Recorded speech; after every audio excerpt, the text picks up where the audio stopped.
From Adam's house, and Gina's house, and Bryan's house, this is the Adam Carolla Show. Adam's guest today, the author of The Problem with Everything, Meghan Daum.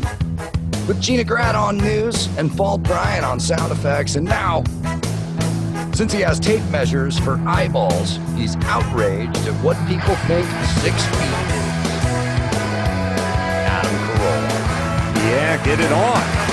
Got to get it on. No choice but to get it on. Mandate. Get it on. Yeah, everyone overestimates 6 foot, but the Ace Man overestimates 6 inches. That's how I roll. Good day, Gina Grad. Good day to you. And Bald Bryan. Hell yeah. All right, so lots to get into. Max Pata, you can put the doctor name up even if he hasn't confirmed yet, so I have it.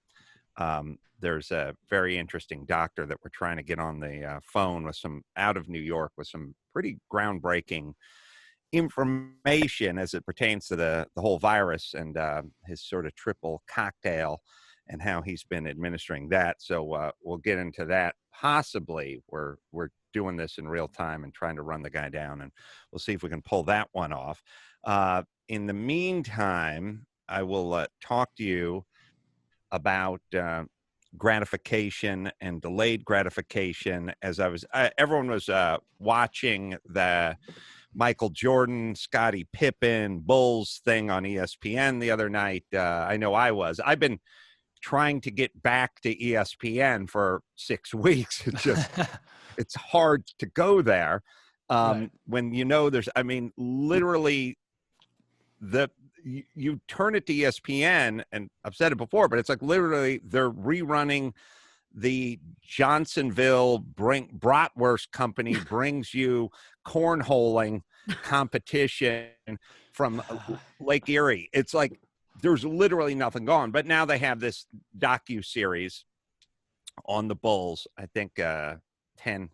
There's 10. It's specifically Michael Jordan, right? Or is it about the Bulls? All of them. It's about the Bulls and Jordan, and well, Yeah, it's kinda all inseparable in there. It's all in there, right? It's ostensibly about their last season, and hence the title "The Last Dance," the 1997-98 season. But by that point, Jordan is inextricable from the Bulls. I thought it was like he grew up a middle-class boy, and like I thought it was his life story. I mean, it's all in there. Elements of that, yeah. It's not even worth breaking it down. It's just, it's all there. And it's interesting. But as I was watching it, I was watching the part where Scottie Pippen, and Scottie was very productive, and they were, each other's, arguably the best duo maybe in NBA history. You got your Magics and your Kareems and guys Bird like McHale that. and stuff like that. But they're up there. They're both Hall of Famers. They're both all-time. I don't know. I guess Pippen and Jordan, maybe Pippen and Jordan have to be number one. I don't know. I don't know who has more rings. I mean, Jordan's Jordan, obviously. Right. Pippen is an amazing player who's, always took a back seat to Jordan, but is just an amazing player of all time anyway. But anyway, so I was like looking at these two guys. And what really fueled them is their drive, and everyone hears about it with Jordan, but it also fueled Pippen. And then I was kind of looking at their families, and they come from pretty different places in terms of their family structures. Now, there's 2 things that they both had. They had a mom and a dad, and that was a big deal. And for those of us who are constantly trying to figure out how people can succeed and one's the do's and the don'ts and how the coronavirus attacks this demographic and this group and this culture, mom and a dad help a lot in your success, because Pippen had the mom and the dad in like 12 siblings or maybe 11 siblings. So he was on his own, but he had a mom and a dad. His dad had a stroke, and his dad was confined to a wheelchair and stuff, but he still had this sort of intact unit.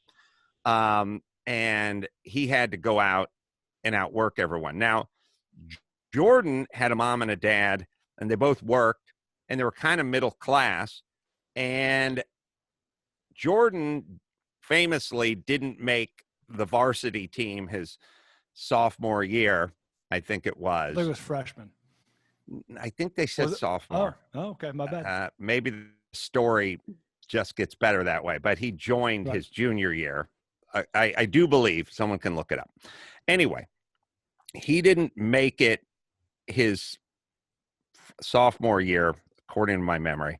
And he went home and he told his intact family, who was sort of middle class, the coach doesn't like me. Mm-hmm. And I thought, well, that was a real crossroads for him. Right. The coach doesn't like me, because if the coach doesn't like you, why bother coming back for the next year? Right. If the reason you didn't make the team is because the coach didn't like you, then the coach will not like you next year and the year after that. So he's not going to start liking you. If what's standing in the way of the coach making the team is the coach liking you, sophomore year. Says Max Petta. So if that's what's in the way, then you're never going to overcome that obstacle. But why try? But what I try to say to people all the time is, and people don't do nearly enough of this. We always talk about this, like, oh, the boss fired me. Why? Because he's an asshole. It's like, what would the boss say? What's in it for the boss? Okay, you're a great employee. You do the work of 5 employees, and he fires you because he's an asshole. I mean, what's the difference between a boss and a coach? Well, a boss is what you get when you're done being coached. You get a boss, but before that, you get a coach, and the coach wants to win, and so does the boss. Everyone wants to win. So if you're a good player, it behooves the boss and or the coach. And I'll go a step further. I can find no examples of a great player where the coach hates the player, so the player doesn't get to play. It's in movies, but in real life, I can give you 2,000 examples of a coach hating a great player and letting the guy play anyway, even though the guy's a head case and he hates him. So it's quite the opposite. And by the way, the boss is the same guy. If you're out there crushing it, yes. Oh, no, I was going to say it's so rare that the rare time that it happens, it's like stuck in everyone's memory. Like famously, Al Davis didn't let, Marcus Allen, he kept him on the bench or like shared time or whatever. And it's like, I mean, it's a fucking Hall of Fame player, but like that's so rare that when it does happen, it's exceptional.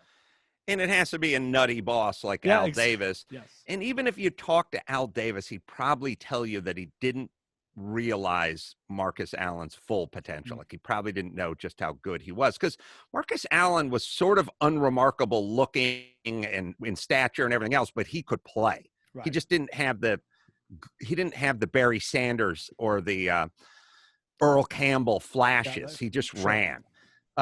Is the doctor on, by the way, Chris?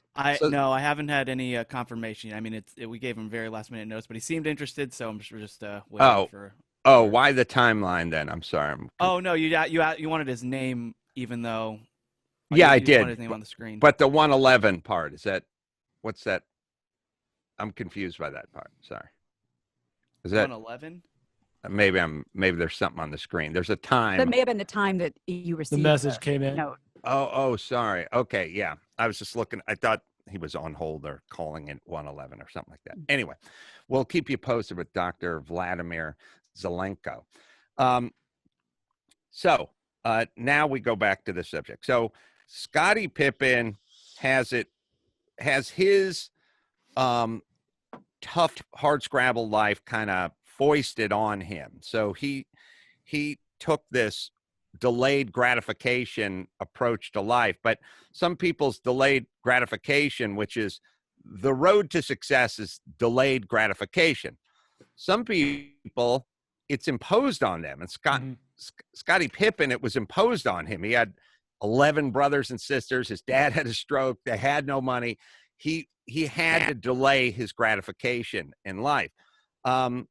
Jordan came back to his middle-class family and had to make a choice. Do I work harder, come back next year and show everybody, or do I put my tail between my legs because my coach hates me, allegedly? It was so funny. Obviously, he made the right choice. He decided he was going to come back and show how he was going to come back and show everyone, which is the right choice. But it also kind of struck me that because delayed gratification Delayed gratification, when it's imposed on you, there's no chance. There's no working around it. Everyone in prison is sober because they're in a cage. When you get out of prison and there's a liquor store down the street, now you have to impose it on yourself or not. But we as a society had delayed gratification built into our world because you want yourself an elk steak. Good. You have to go kill an elk, and then you have to dress it and slaughter it and cook it and whatever. There's no Grubhub. So delayed gratification, which is probably the most important quality you could ever hope that any society member had or your child had, was 100% self-imposed, or sorry, 100% imposed by nature. And there's really nothing we could do about it. So you had to join. I remember being poor. And when you're poor, it's imposed. Later on, if you make money, you must now self-impose it. And as things get easier and cheaper and freer, we really got to start hunkering down on this delayed gratification that's self-imposed. And when I was watching Jordan come home, not making the team, and then explaining that the coach hated him, I was hearkening back to Natalia not making the volleyball team and the coach hating her, and how much effort I put in to get her to understand that it was her and not the coach. So internalized, not externalized. But the good news is when you internalize, now you're in full control. So you get to then choose how much work to do and how many reps to do and how whatever. And it was funny because while I was going over this in my head this morning, Natalia came into my office and I had like the TV on or something, or the radio on. And she said, "Hey, I'm closing the door because I'm doing my volleyball Zoom workout or whatever. And I'm hearing you, bleed through and the whatever." And I thought, oh, that's right. You blink your eyes, a couple of years go by and you're knee deep in this volleyball thing, which brings you so much pride and so much strength. And it's so important. But there was a crossroads where you could have just walked away. And people, Jordan's parents were this way, I'm sure. Do not aid and abet that thing where people come by and they go, "My boss is an asshole." And by the way, you're not going to win any popularity contests if you say, let's really examine your boss and what he's doing with you. Like, why? What benefit is it to him to fire good workers or dutiful people like yourself? But you watch that series, at least the first couple of episodes, and you do learn a lot about fortitude and just what you can do. And even if you have physical gifts, everybody in the league has a physical gift or they wouldn't be in the league. But and also how Jordan sort of bestowed that on people around him. It's very interesting. Brian, did you watch any of it?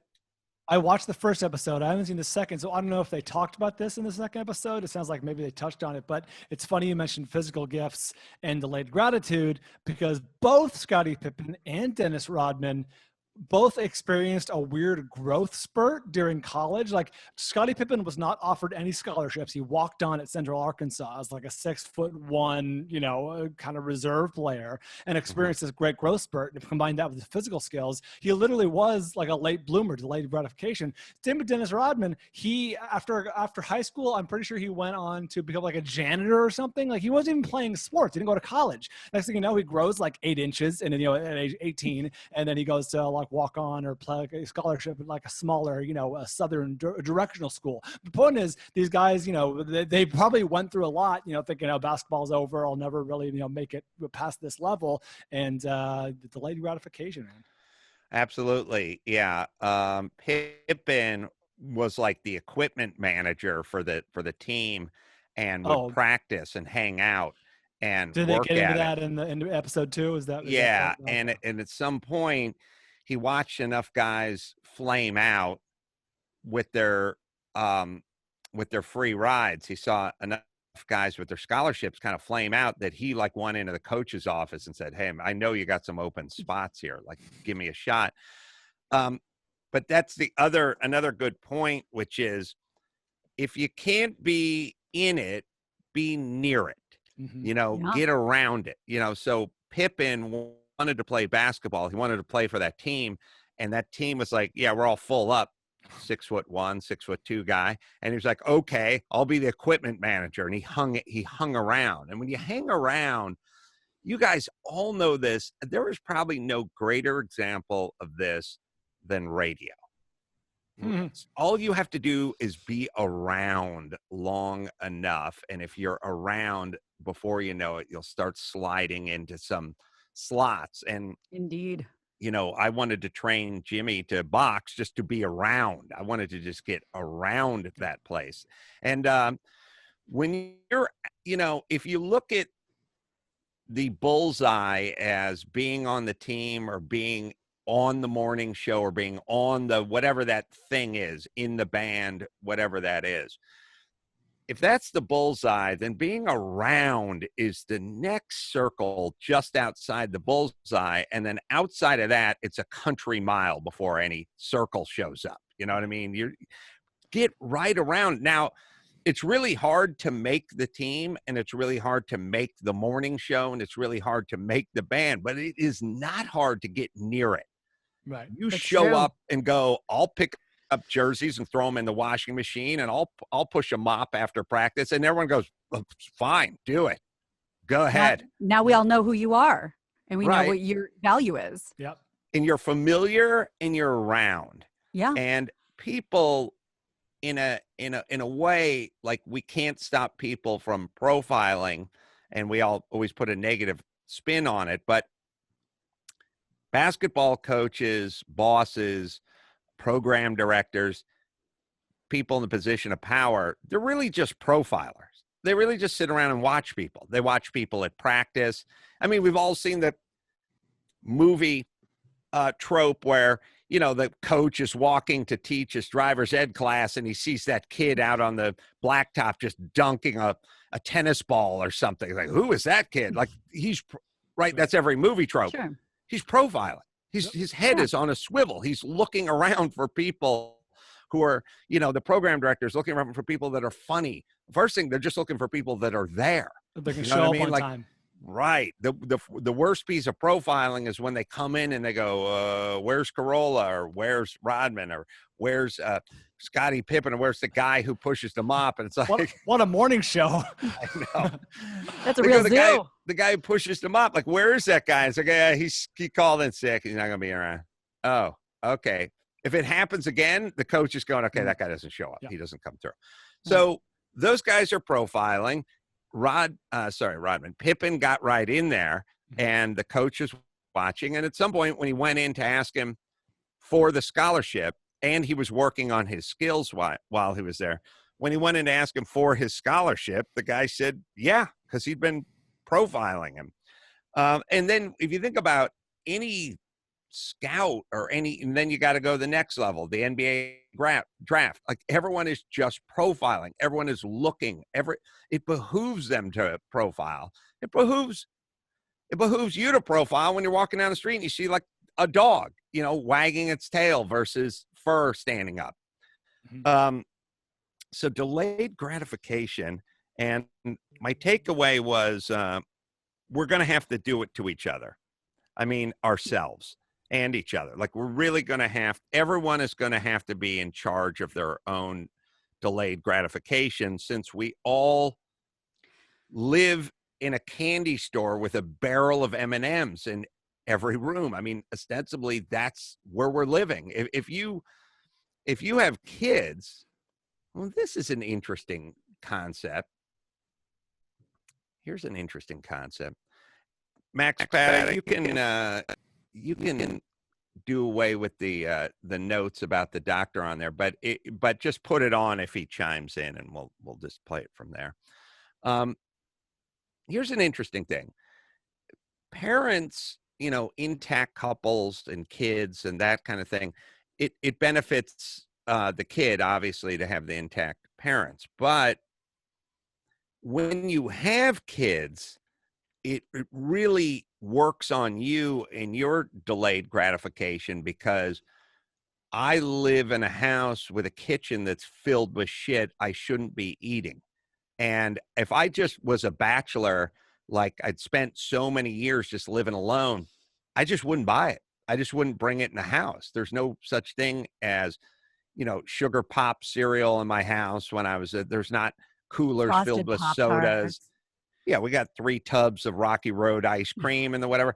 Not to mention, Olga took a picture and outed me, but I just come turning around the corner and Natalia's baked brownies. Like, I wouldn't bake brownies. I wouldn't, if I lived alone, it would never be there.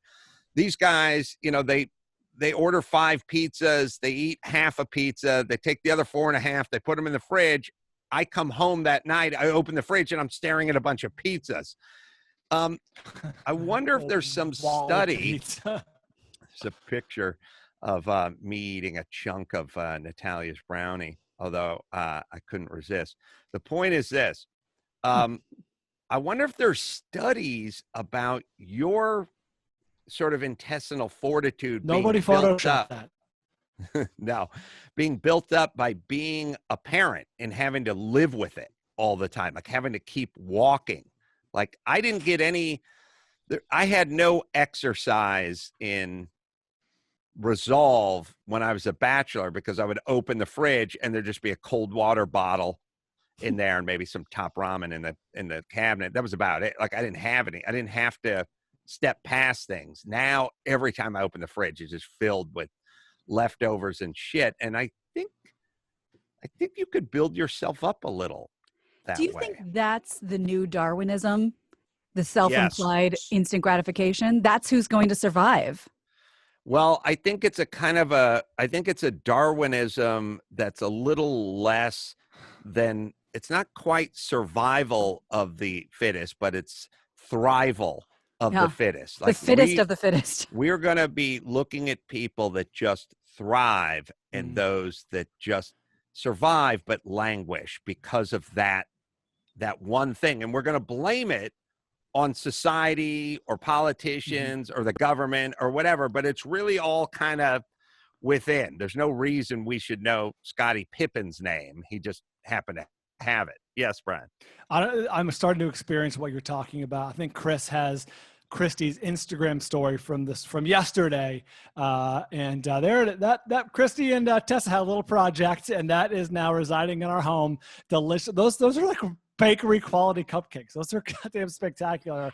And who are they for? They're ostensibly for one of Tessa's little friends who had a birthday, and we dropped off a couple on their doorstep and dropped off a couple on Christy's parents' doorstep, but there's still a couple in the house, and they were all day yesterday to describe what we're looking at. And like, you see the bread, Christy's making fucking sourdough bread now, and it's I had to have like a crumb. It's so good. It's so good. But you're 100% right. Like Matt actually said, kid food is good. Kid food is good, and there's a reason why they make it delicious, because you gotta get kids to eat it. It's really hard to turn your back on that shit. God damn it! And the difference between not having I can drive my car and I can drive right past In-N-Out, no problemo. But when I come home, and I came home last Sunday, and there's an In-N-Out burger just sitting on the counter. Different story. What do you do? It's for me. Yes. It's like, what? There is such a chasm between that. And now, Gina, you and I would make a good couple. Oh, do tell. Well, kid food is good. You are in a constant battle with yourself and calories and everything else, as many of us are. Lynette has no effect from calories. Zero. There's no visual discernible effect. No. It's just she's quite slender. All I can say is it is zero. Now, she could tell you, as everyone always does, I walk the dog every day. I'm active, or I rarely finish my meal or whatever it is. I'm here to tell you there is no fluctuation and there's no effect. If you were Lynette, you would simply eat carbs all day, every day, because why wouldn't you? Why not? Why not? It doesn't have any effect on you.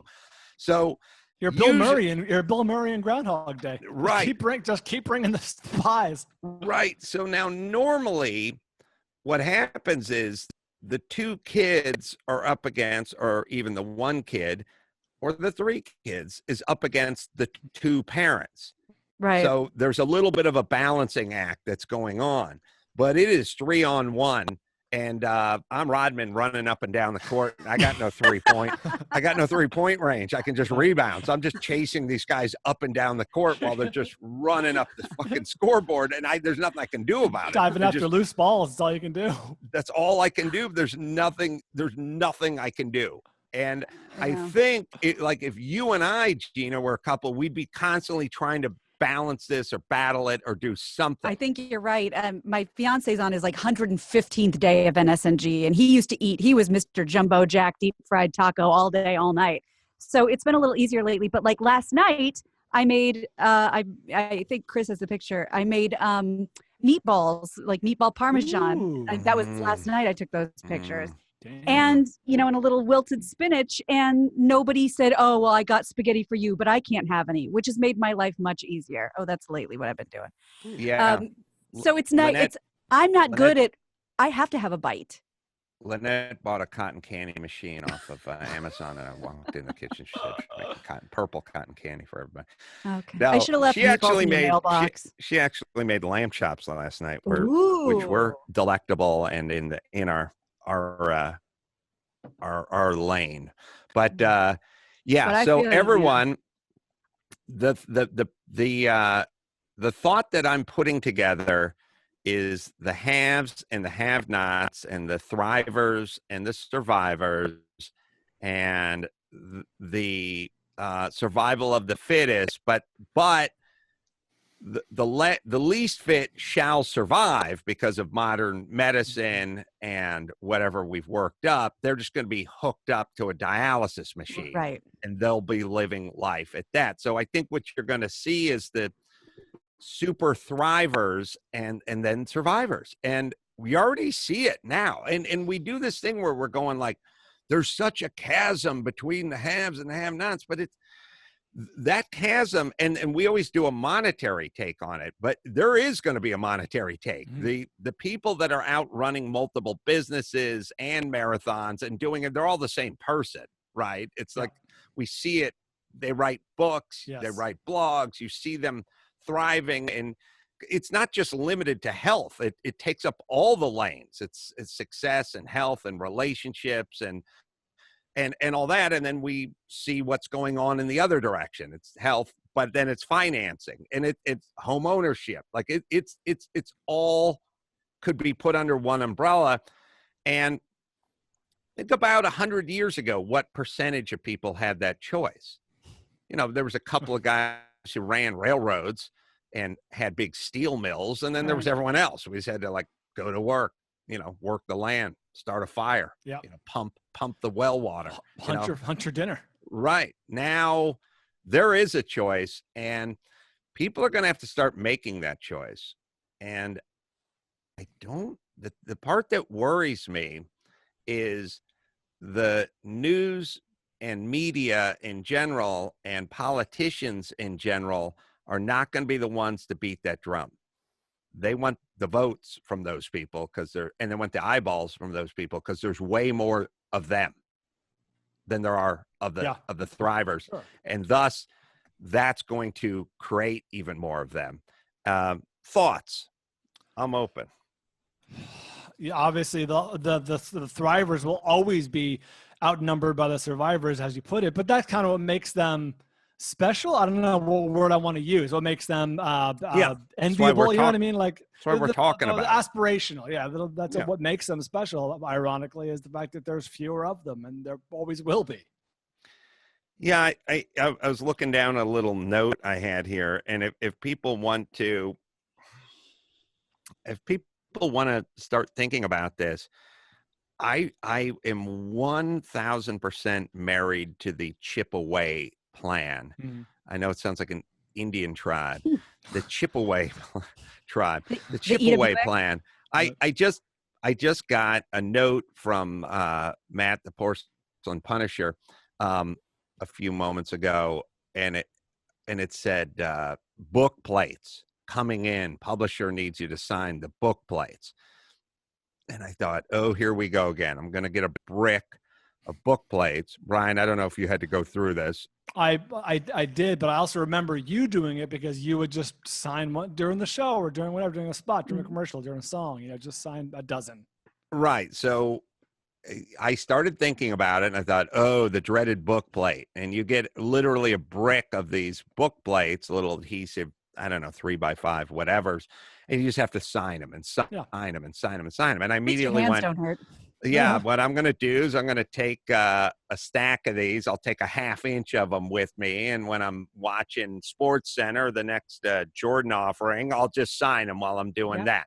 And then when I'm over here doing that, I'll bring a little ream of them with me and I'll sign them when I'm over. And I already started breaking down how I was going to sign this brick. Now, if you got to turn it in a week and you put the brick down in the entry hall and you just pass it six days in a row, you're going to be screwed that last night. Break it down. It's so much easier. We're getting to the end of this audiobook. Nobody hates reading out loud more than me, and nobody is worse than I am. And I literally, Dawson handed me about a book's worth of papers, maybe a little less, 5 chapters or something. Handed me this brick. And when they hand it to you, your scared brain immediately goes into, oh, shit. Oh, look at this. It's like somebody just handed you a manuscript and go, you're going to read all of this, every page out loud into that microphone until you get it right. And if you screw up, we're going to stop and you're going to go back. So there's this brick. So you go, oh, goddamn. So then you set it down and you pull out 1/8 of an inch of papers. I don't know, 21 papers or whatever it is.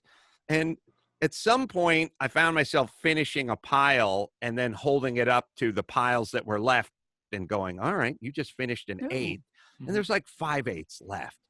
Thickness. I wasn't going to count all the pages and they weren't numbered, but I was like, okay, you can do this. Just do another 1/8 next time. And then you'll be down to 3/8. But you have to approach life that way. And the problem is it's so unspectacular. It's not the thing that movies are made of. It's never really chronicled, but that's all of life all the time. So please just get into that habit. And then once you get in that habit, you'll apply it to exercise. You'll apply it to nutrition. You'll apply it to relationships. You'll apply it to work. You'll just apply it to everything. I've already had the book plate thing. Like, okay, here's how I'm going to do it. Just break it up into these little piles and I'll work it out. Laxamana says that there's in 50 years, Wallaby Chicks book plate on eBay for $52. All right. Look at that. Wait, to come with the book? Book and a book plate. First edition, it says. So it looks like it. Ooh la la. Nobody's going to buy that. It's been up there for 10 years. So that's the buy it now price. I don't know. Laxamana, offer that guy $4 and see. Yeah, make an offer. See if he takes it. We'll see what happens. Did it say how long it's been up there? I'm not seeing that. No, I don't see that. But I do. It's just a buy it now price. I don't know how haggling will work, but I'll see what I can do. Use your Adam Carolla email address. I told you, I don't know why it always these little moments always are in my head, but there's these moments of like, ooh, I'm famous, and then there's like, oh, you're not famous. Like the notion that there's some book you wrote and someone had offered, I guess you could get that book used on Amazon for $2 or $4 or something, but oh, I'm famous. Someone wants $50. $50, growing up for me, that was a king's ransom. That was a big ticket item. $50 was Christmas. That was a found treasure, literally, right. In your life. So then there's these moments where you go, hey, man, look at you, $52. But then there's the part where nobody buys it. Right. And then that's the other part. And it always struck me that when I was driving in, I haven't told this story in years, but when I was driving into Loveline a million years ago into Westwood One in Culver City, and I was listening to Phil Hendrie, guy we all love, radio legend, and he was doing his thing with his character and his young intern character, CJ or something. And he was talking about the greatest shows of all time on TV. And it was like, he had MASH and, All in the Family. And then number 3 was The Man Show or some version of that, And I was like, now, obviously he was kind of goofing on The Man Show as Phil Hendrie, but the intern meant The Man Show was top 5 of all time TV shows. And I was just like listening as I was driving in, and I thought I should call in and let him know the guy from The Man Show is listening, and this is fun. Give him a thrill. Right. So I called in, and their screener answered, and I said, "Hey, this is Adam Carolla. I heard you guys talking about The Man Show." And the guy goes, "This isn't really Adam Carolla. Come on." And I said, "Yes, it is, in the flesh." And he went, "Really?" And I went, "Yes, it is." And I was feeling pretty damn good about myself because he was going, "This isn't the real Adam Carolla." And I go, "Yes, it is." And he goes, "I can't believe it." I was like over the moon. And then I go, "You know what? You don't believe it's the real Adam Carolla? Ask me any question, any Adam Carolla trivia, anything. I will answer it." And he goes, "Okay. All right. Listen, I'm going to put you through. Just don't fuck me." He put me through. And I realized he couldn't think of one fucking thing I've done. And then I realized, maybe not. You're not such a big. That was That's so good. That was my yin and yang moment in literally like a 90-second exchange. He could think of nothing I've ever done and just begged me not to fuck him over. It's going to put me on the air. Did you screw him? I wonder, Max Pata, not in real time, but we might be able to find, I don't know if there's archives of Phil Hendrie out there. We might be able to find that, might be able to find that clip somewhere because, God, it must have been like 1999 or 2000 or something like that. But if it's archived out there, we'll find it. It'll be good for a laugh. All right, let's see. Gina, we're going to do some news. Yes, sir. First, let me tell you about one of our fine sponsors, Screwball Peanut Butter Whiskey. Well, if you're going to break your diet, I'm going to tell you right now, let's go with a little Screwball Peanut Butter Whiskey. It's a perfect drink for your next virtual happy hour.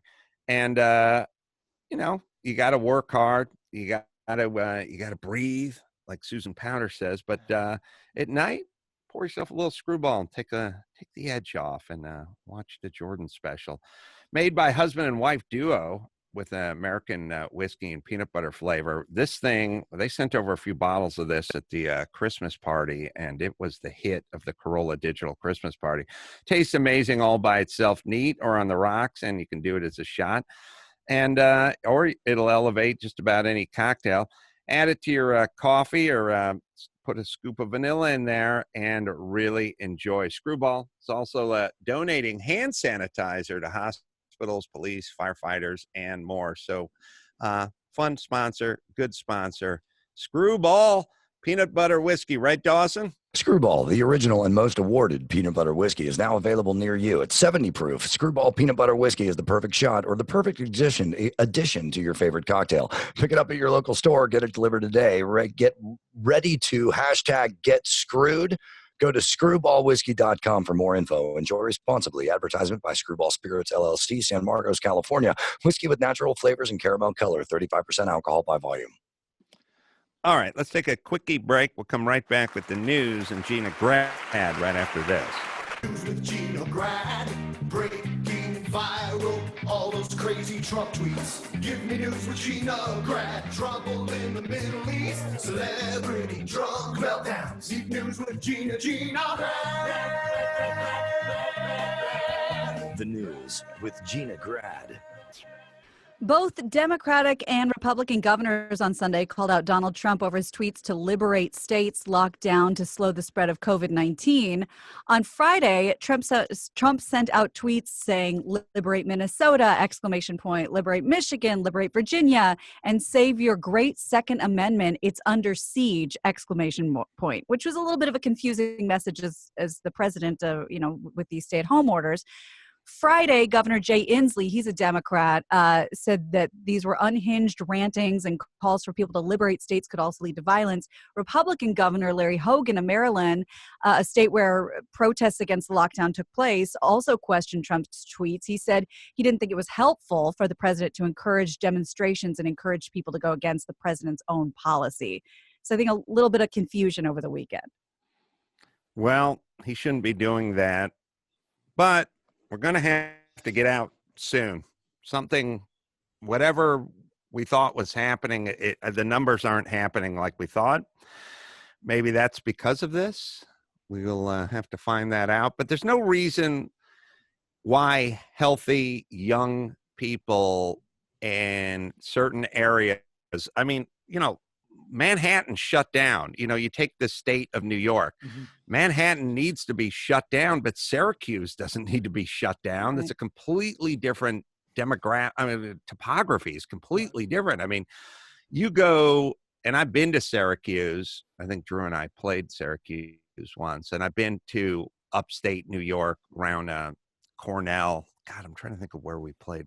We didn't play Cornell. We played around there. But anyway, I've been to that region. It is as far away from Manhattan as you could possibly get. Manhattan obviously is like Tokyo, and upstate New York is just rural and spread out. So spread it out. So go ahead and make some rules. Like, okay, hey, if you live in Manhattan or one of the boroughs, we're remaining this lockdown things, quarantining things continued. If you live in another part of New York, then it's not.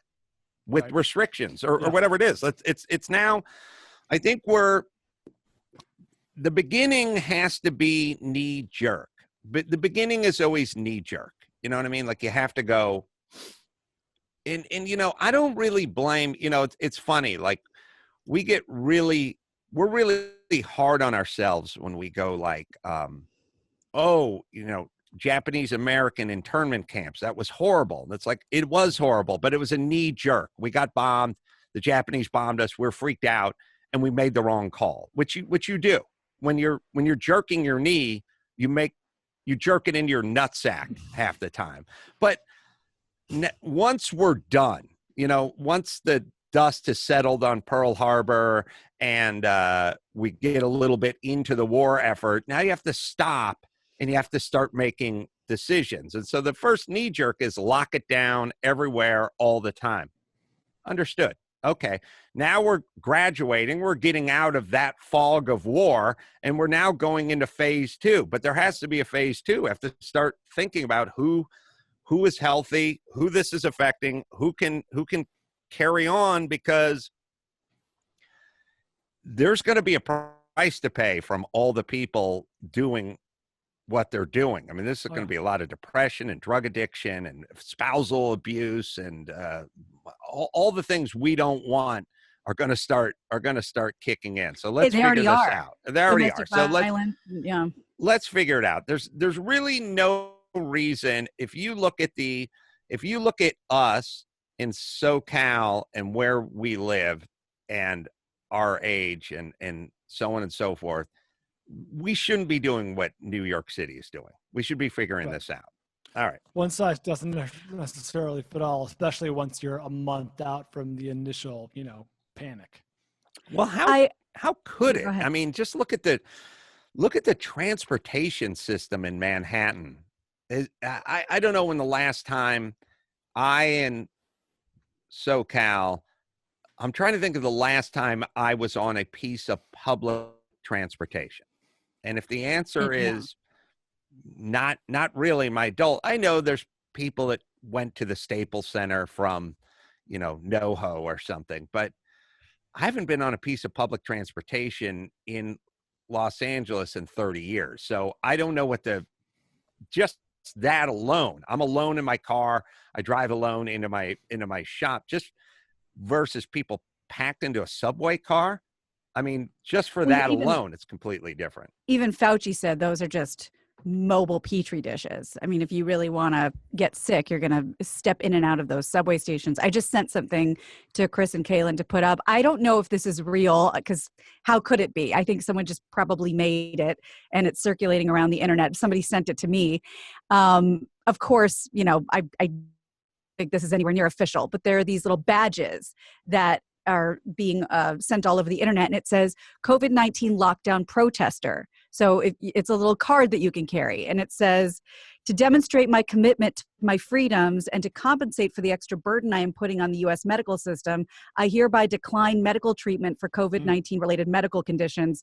And then there's a place for a witness and yourself to sign. I doubt that's. I think that's satirical, but it's still But it's I'm very saying, funny. Put your money where your mouth is. You know, it's like if you're not afraid of this happening to you, then if something, God forbid, happens, then you're gonna have to go home and deal with it, because they're literally nurses standing in the middle of the street blocking cars, saying, "Please go home. Our days are long enough." Well, I'd sign one of those cards. I'm not. It's pre-existing conditions and certain age, and once you get out of that, your chances go way, way, way down. So, well, in that sense, we need to lock off Boca, parts of Miami, parts where the Jews go to retire, yes. and we can think about opening up other parts of Florida. Yeah, hopefully this doctor we'll have on tomorrow will give you some pretty revolutionary stuff with this sort of triple cocktail he's put together that approaches it in a little different way, which is, and I'll let him speak, but as I understand it, he's helped, I think, about 1,450 patients. My God. He puts them on the zinc, chloroquine, and the zithromycin or whatever the Z-Pack. The Z. So he does the triple cocktail, but his thing is he doesn't wait for their symptoms to come. He puts them on it the second anything presents or they test positive or anything. If you test positive, you're just someone with shortness of breath and you test positive. You're not being hospitalized. And so formally what they'd say is you think you have this, go home and drink Gatorade and see if it gets worse. If it gets worse, right, we'll check you in. Right. Well, what he's doing is he's hitting them with it right now. Wow. So you don't go home and wait for it. You take it now and it never sets, because once it sets in, then it gets into your lungs. It starts in your bronchioles for like 3 days and you can deal with it then. And if they deal with it and catch it then before it sort of sets in, before your body's immune system kind of goes haywire on it, then all his patients were fine. And it's like $20 worth of medication and it's old stuff. Well, it's the zinc and the antibiotics and the chloroquine or whatever it is. That stuff's old. It's been around and it's pretty well tested. So those three, the zinc will get it. It's a kind of interesting thing, which is the zinc will go after the coronavirus, and the hydroxychloroquine will open it up to get the zinc in to go after it. And then the antibiotic is what you just take after. You take it so that when your body kind of goes after it, you can ride out. And it's kind of a first, second, and third stage. They're not all working at once, but it's very interesting. He's had a very high batting average with it. And it seems like, he's making these proclamations like, if we can get these drugs, everyone can just go back to work in 2 days, because if anything comes up, you just get on it and that's it. And we keep talking about ventilators. Ventilators are scary. People don't seem to you don't always come off of a ventilator. So anything to avoid that. They're talking about long-term damage from ventilators. Oh, I'm sure. From this. So the whole point is don't let it set in and go through you. If you feel anything, get on this triple cocktail and push it out fast. Sounds good. Well, here's another possibility that talk about having someone on to talk about this. I would love to have someone on for this. So, you know, there's all these different methods that people are trying to figure out who has it, who doesn't, especially when you're asymptomatic. Well, now a group of researchers in London are teaching dogs how to sniff out this virus. And that might sound silly. I was just saying this to Christy. I'm like, why don't we have COVID sniffing dogs? It's a thing. I mean, we've done it with malaria, diabetes, the flu, cancers, and now they're trying to train these dogs quickly because there's, you know, a whole process to get that done. And researchers believe that they may have dogs ready to begin these smell tests in as little as 6 weeks. They could do 250 people a day. I mean, if they could smell money in August duffel bag, they could smell a virus. That's right. I've been talking about this since the Love Line. I said venereal sniffing dogs. I always said there should be venereal sniffing dogs. I said there should be cancer sniffing dogs. Everything smells like something. Right. Everything that your body does biologically kind of has a smell to it. Sometimes you can smell it. You can smell it when someone's tooth is infected or pussy or some whatever. But a dog can smell a joint packed in coffee grounds and welded into a truck fender at the Tijuana border. That dog could smell this or any form of cancer or many things out. And I've always said it. I've said it as a joke, but I always meant it 20-something years ago. It's crazy. It was especially expected with like COVID, like something that manifests in the lungs and you would ostensibly breathe in and out. Like that would, as opposed to like, you know, brain cancer or something. Like it's right there. Like you're smelling your breath. I would imagine a dog could. Yeah. I used to kid around that if I, you know, had a party, invited a lot of young ladies over, I just put the dog sitting down right by the door, you know, as the ladies walked by in their mini skirts. If he started running in a circle, that was a sign. I need an ointment.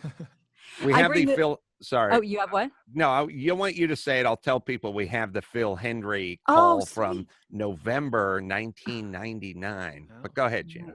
Well, I was just going to say this doesn't come up very often. I think I've mentioned this on this show maybe twice in, 5.5 years. But this always makes me think of the cat of death that we've talked about. That at that nursing home, they would always be afraid that the cat was like the house cat at the nursing home. And if that cat came and laid on your bed, that meant you were going to die. And everybody, of course, thinks, does the cat, the cat's killing people? And that's, well, of course not. The cat could smell some sort of decay in the body. And for whatever reason, wanted to comfort the human, liked the smell, who knew?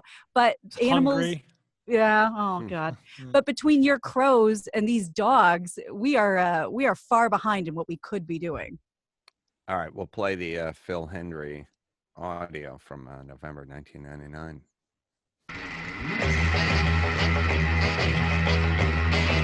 800-449-8686. RC? Yeah. I guess we have Adam Carolla here on the line. I have no way of knowing for sure. Adam? Yes, Phil. How are you? I'm good. Yeah, this is him.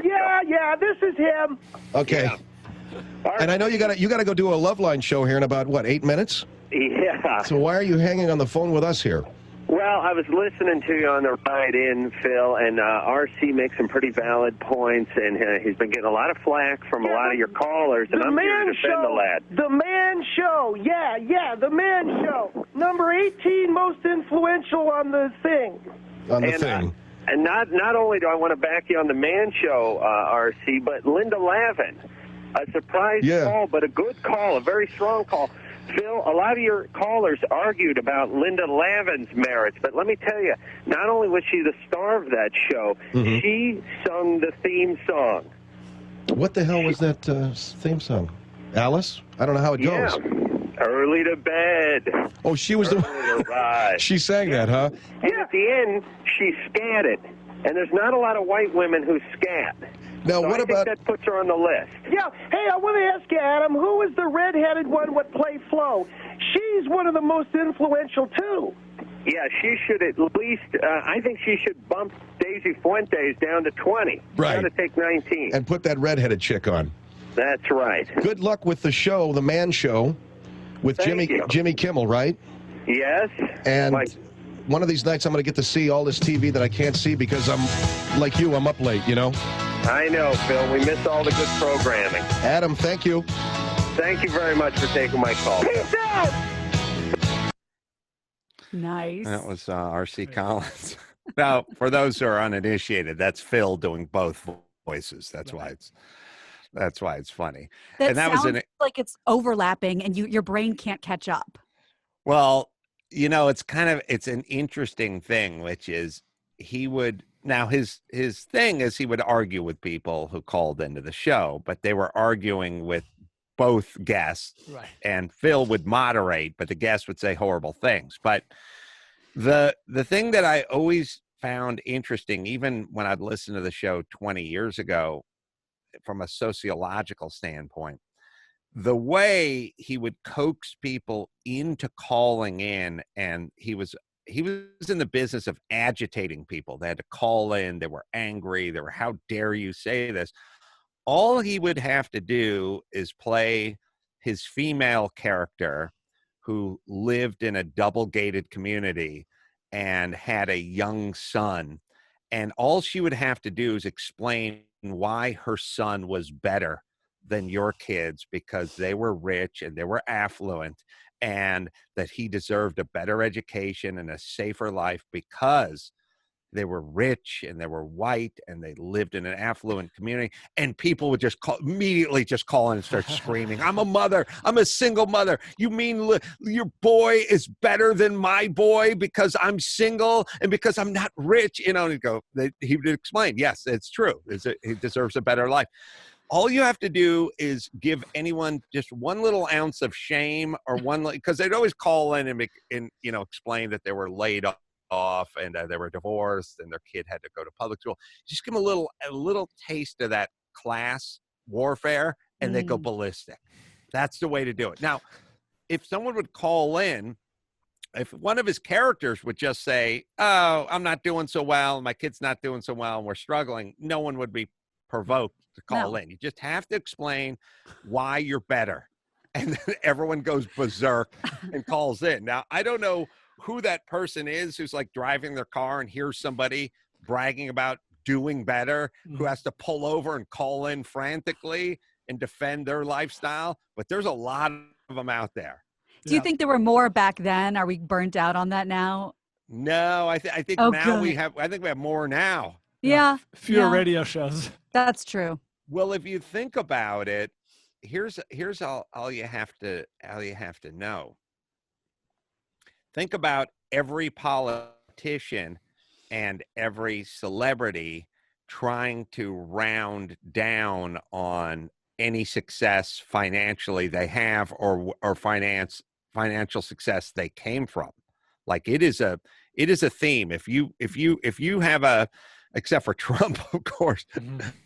Well, even Trump tries to round his dad down and then, build himself up. Sure. Everyone has to round everyone down. And so, like, you talk about, if you hear celebrities talk, they'll go like, well, my dad owned a fleet of cross-continental shipping container ships that they called him the Greek tycoon. And then they'll pause and he'll go, but we were middle class. We were middle class. I mean, a little upper. We were long days. Yeah, everyone went to work, and they catch themselves a little bit. They'll go, we were middle class. So when we were growing up, people were putting on a dress and putting on a suit, even if it's their only suit and their only dress, and they were trying to round up. Right. They're like, pretend like we have this. Like half the sitcoms I saw growing up were like, oh, we got to pretend like we have more. Now everyone's rounding down, and that says something, because if you round up, everyone's scared for that target. Yeah. I'll give you an example. Every fifth show I used to see 20 years ago was a tour of a celebrity's house. Like, oh, he has an indoor jacuzzi in the master suite, and there's a saltwater fish tank and blah, blah, blah. Not so much anymore. Oh, no. Yeah, where'd Cribs go? Cribs wouldn't work today. We don't see, there used to be, and it wasn't just Cribs. It was just lifestyles of the rich and famous, or just whatever. It's just Caviar Dreams. It's just welcome into Morgan Fairchild welcomes you into her home. Oh, that's palatial. Look at this staircase and an entry. Not anymore. You're absolutely right, because now it's not like a celebration. It's a gotcha. Because when people say like an expose on Oprah's estate in Carmel, it's supposed to be shaming, and we got you, and look what we found out about you.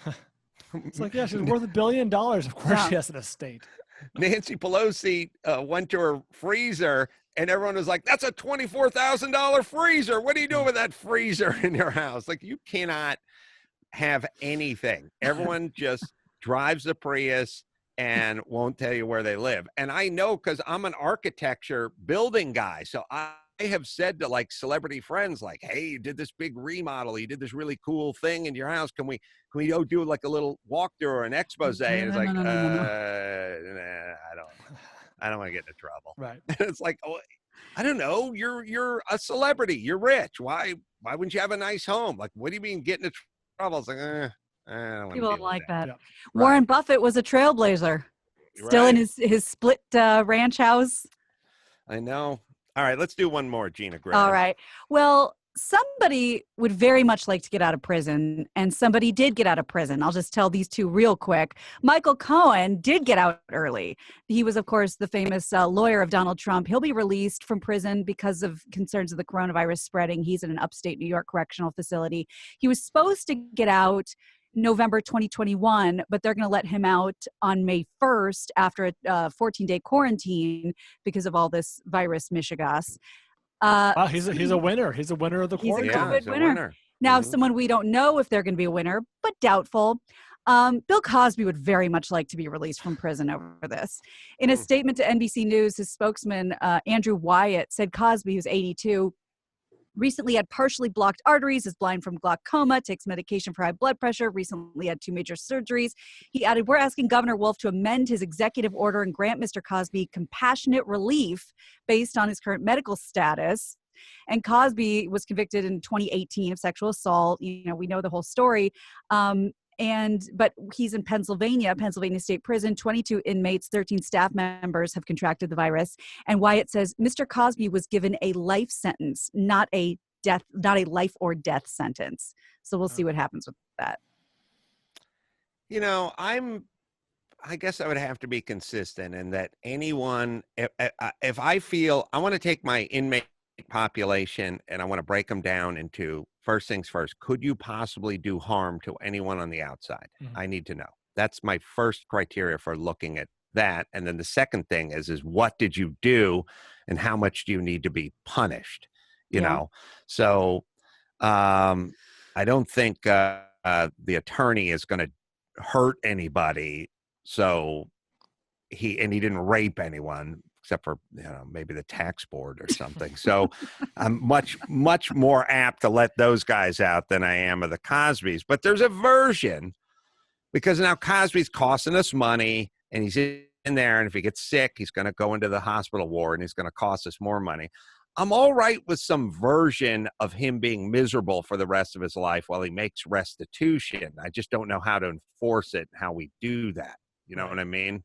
Like, well, what about if someone could say to me, he's not going to cost us $75 grand a year in this, in this double secret ward where he needs protection and, whatever he's costing us, he's not going to cost us anything. He's going to get out. He's going to make restitution to his victims, but he's not going to be able to drink scotch and watch Sports Center. Right. If there's some version of that, I would be down with it. What about Weinstein? Does it matter if you just got there or not? Because he's nowhere near done. He still has to do it here. No, if I could be assured that somehow their life would just be purgatory, where they made restitution and in fact weren't costing the taxpayers tens of thousands of dollars a year, I would be okay with it. I just don't know what that world is or how we enforce it. But if there was some magic wand, then I would ostensibly be okay with everyone who did not pose a physical danger to everyone to be miserable. And first things first, their reputation is Cosby, and I don't know who fell further, Cosby or Weinstein, but either way, Cosby. Their destruction. Okay, Cosby, because Weinstein was known as an asshole. He was way. But he had juice. But either way, their lives are destroyed. Their reputation, we don't talk enough about a reputation, but that's all you have. Yeah. I mean, you'll never be able to. 100 years after Bill Cosby's dead and Weinstein's dead, you won't be able to say anything other than it. This is going to be the top 3 paragraphs of every wiki and IMDb page they have, and then we'll get to whatever else. All right, Gina, let's bring it home, shall we? You got it. I'm Gina Grad, and that's the news. Gina Grad. That was the news with Gina Grad.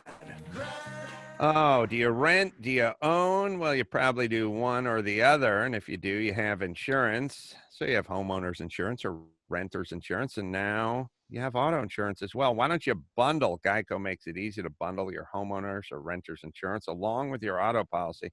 It's a good thing, too, because you already have so much to do around the house. This makes it fast. Just go to geico.com, get a quote, see just how much you could be saving when you bundle at Geico. That's at geico.com. All right, a little one-on-one with my old friend and a very clear thinker, Meghan Daum. We'll do that right after this.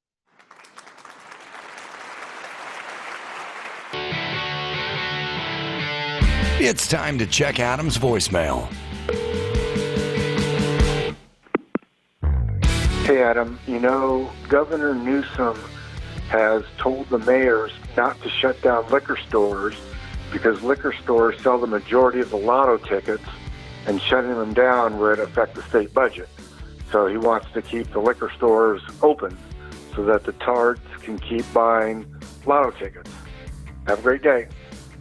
You can leave us a message at 888-634-1744. Well, joined by old friend Meghan Daum. She has a book out, The Problem with Everything, My Journey Through the New Culture Wars, available on Amazon. And for those of you who want to know, it's a New York Times 100 most notable books of 2019. It's also a New York Post top 10 books of 2019. So it's got to be good. And I know it's good. And Meghan is the best. Good to talk to you, Meghan. Great to be back. Thank you. Thanks for having me. So we're experiencing very interesting times, and I speak to you about it. I speak to Dr. Drew about it, and I'm wondering, you and I and Drew have kind of gone through the same. We've been grist for the same mill. But you more so, because I've always been a blue collar guy who kind of spoke his mind, and I was very much pick yourself up by your own bootstraps and get your shit together. I'm not here to pay for your kids or whatever it is. So at least I have a track record of being this dude.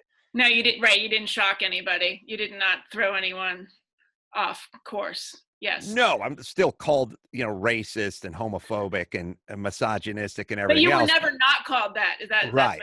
That's my point. They got a little bigger bullhorn, but the same notes have been coming out of the bullhorn. But for you, and to some degree, Dr. Drew, but you especially, you were in that New York cocktail sort of super woke group.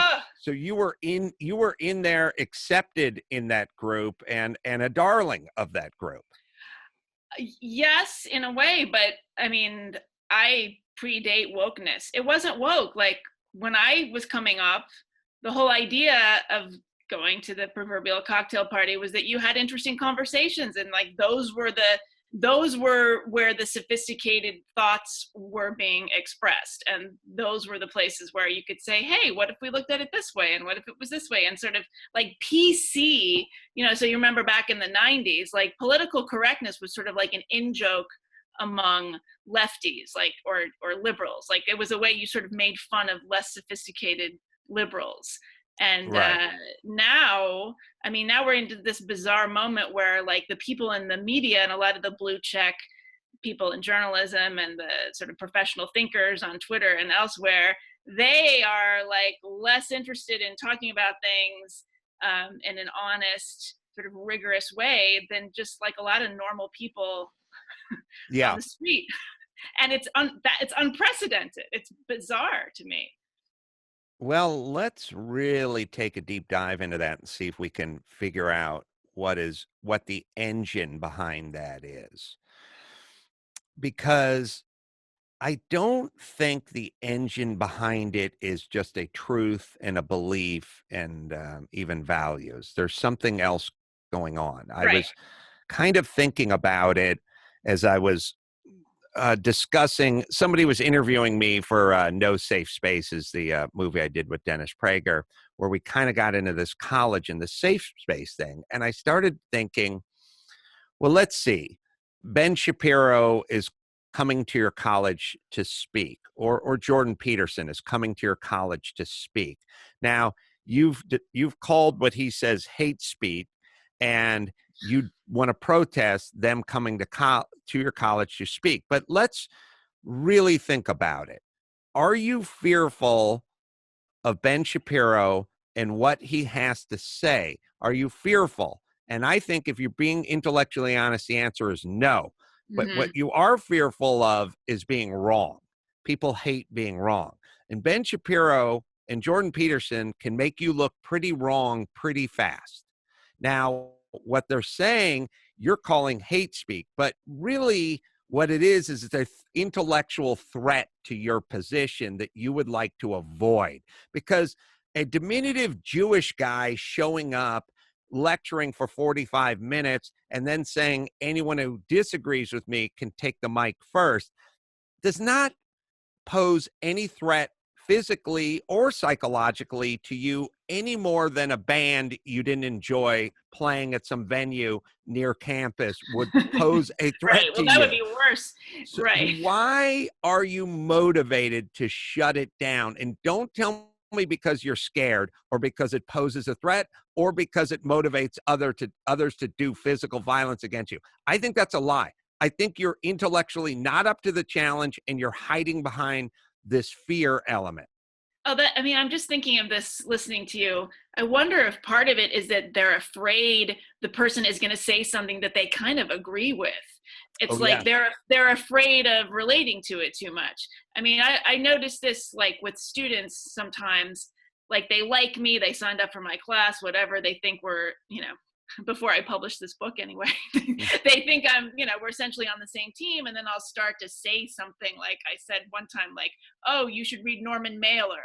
And people were like, oh my God, she said that. Like, she's our teacher. We thought she was on one of us. And now she's recommending Norman Mailer. Oh my God, the biggest misogynist of all time who, is also one of the most brilliant writers of all time. And it's like, what, you signed up for this class for me to tell you all kinds of things, and yet there's a real fear of hearing something that they're going to think, oh, I don't like her anymore, and therefore the world is thrown off its axis in a way. Well, that's a fantastic point, and it's probably elements of both. One is I disagree with this guy says because he makes me feel what this guy or gal says because they make me feel it's usually guys, because gals are afraid to, that's another thing we should talk about too. I didn't mean to interrupt you, but usually gals are afraid to say this stuff for all kinds of reasons. But yes, go ahead. I'm afraid to hear what this guy says. Because I'm afraid that he may be right.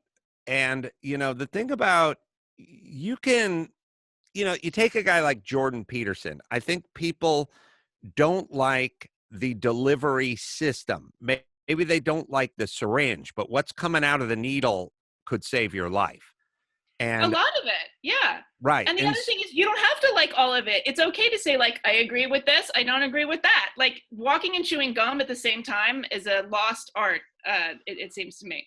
I completely concur. So it is an element of this person may defeat my stance, my notions, my thoughts, my tribe, and this person may say a few things that I kind of agree with. Like it sort of humanizes them. It's a weird, dangerous little road to go down. I had this funny little moment. It would seem nothing to do with what we would talk about today or this subject, but I think you'll be keen to it. I think you'll understand it. I've gotten to a million arguments with a million people, including my wife, about how much I hate the Beastie Boys musically. And then everyone on the planet telling me I'm an idiot, except for Dawson, who does know a lot about music. My thing is, like, they're not a great band. They're not great sonically. They're not great musically. You liked them when you're 15. Now you defend them at 50. I get it, but they're not good. They're not a good band. No, they're not. There's not a lot of musicality there. Right. So I've had this argument with I've had this argument with every person in my adult life 1,000 times, and it never goes well.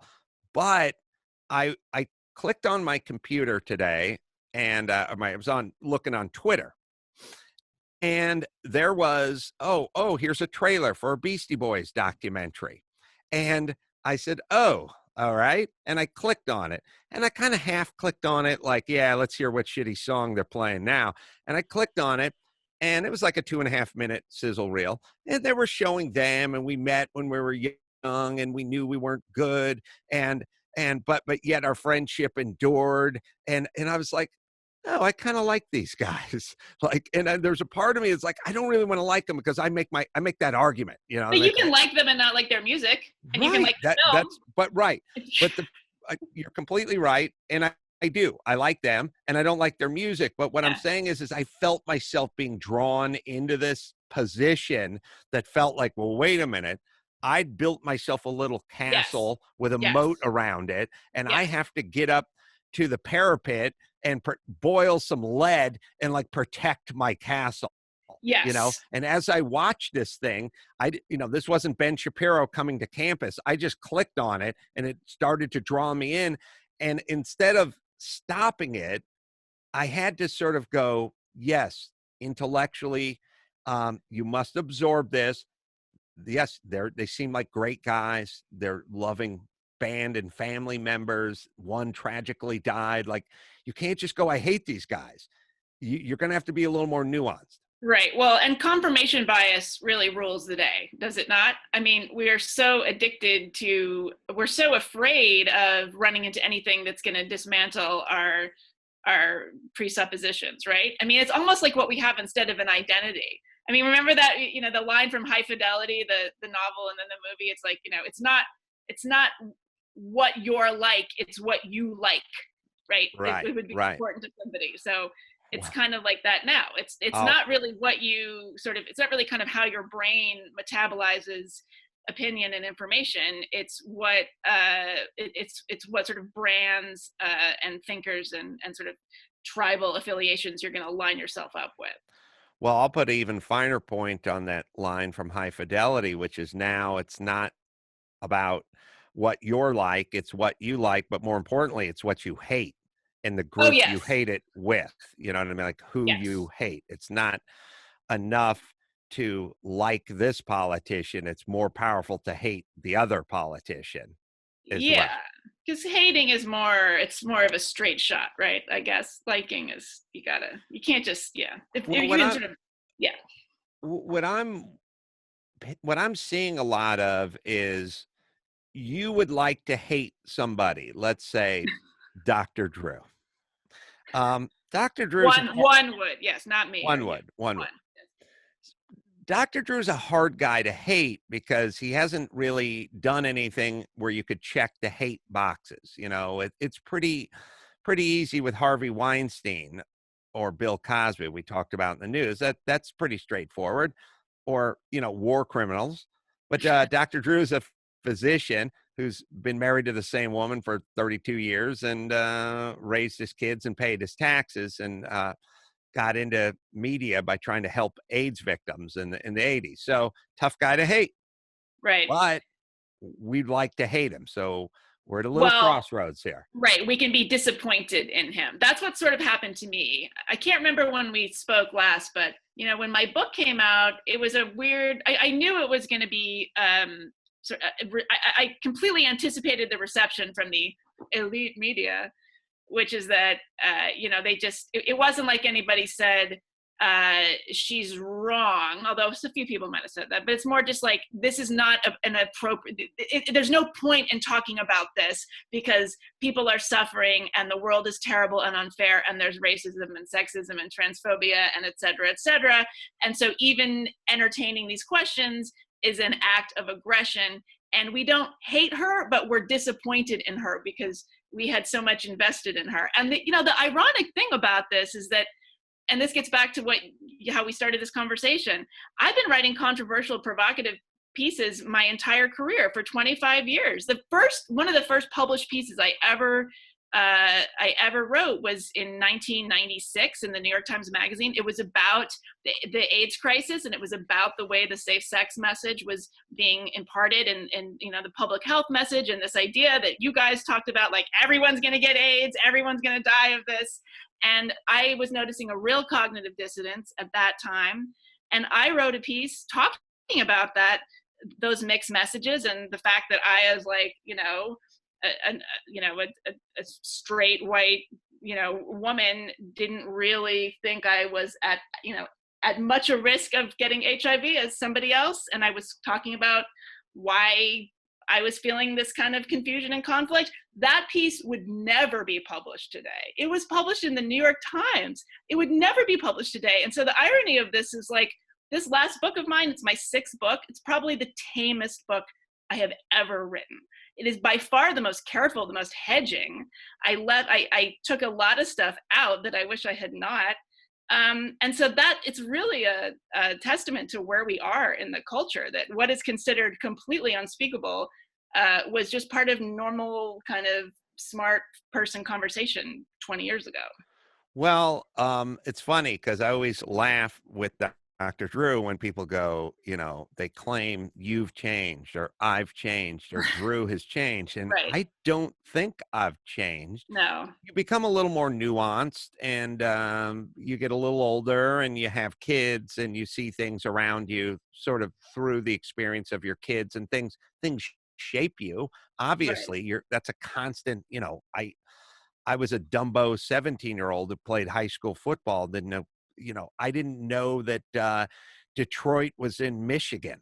I didn't know Cleveland was in Ohio. Like, I didn't know anything when I was 17, and I learned a few things. And so obviously you're going to be different at 50 than you were at 30. That's fine. But to say you've fundamentally changed, I disagree with that. I do not feel like I've changed a lot, or Drew, for instance, has changed a lot. I feel like we've always sort of said a version of what we've always said. I feel the culture around us has changed. Yeah. And many have changed with that culture and then accuse us of not changing. But do you think they've actually changed, or is it that the incentive structure to just sort of toe the line and say the obvious thing is such that the social rewards are seductive and the social penalties are terrifying? So that is a perfect way that. Yes, the rewards are seductive, and it's terrifying. The penalties are terrifying, and I know it. And I know it because, like, when I watch the news, I'll tell you why. I'll tell you how I know the reward versus the penalty phase of what you just discussed. You turn on the news, and I was like watching CNBC or MSNBC, CNN, whatever. Over the weekend. I want to know which of those you watch most regularly, though.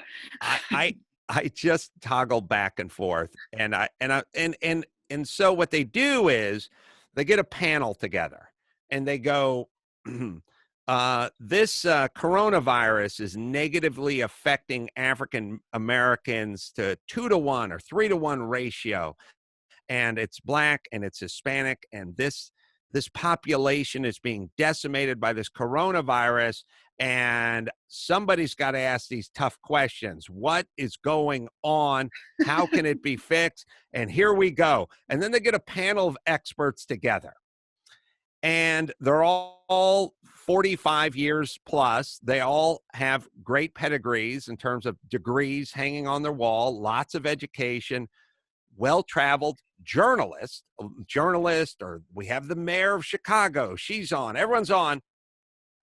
And then everyone doesn't answer any of the real relevant questions or even go anywhere near some dangerous, third rail subjects such as family, such as intact family, such as education, so many of the things that I stress all the time. Then all the experts dance around this thing, and they talk in vagitudes, you know, systemic oppression, the people, socioeconomic, they do this whole thing.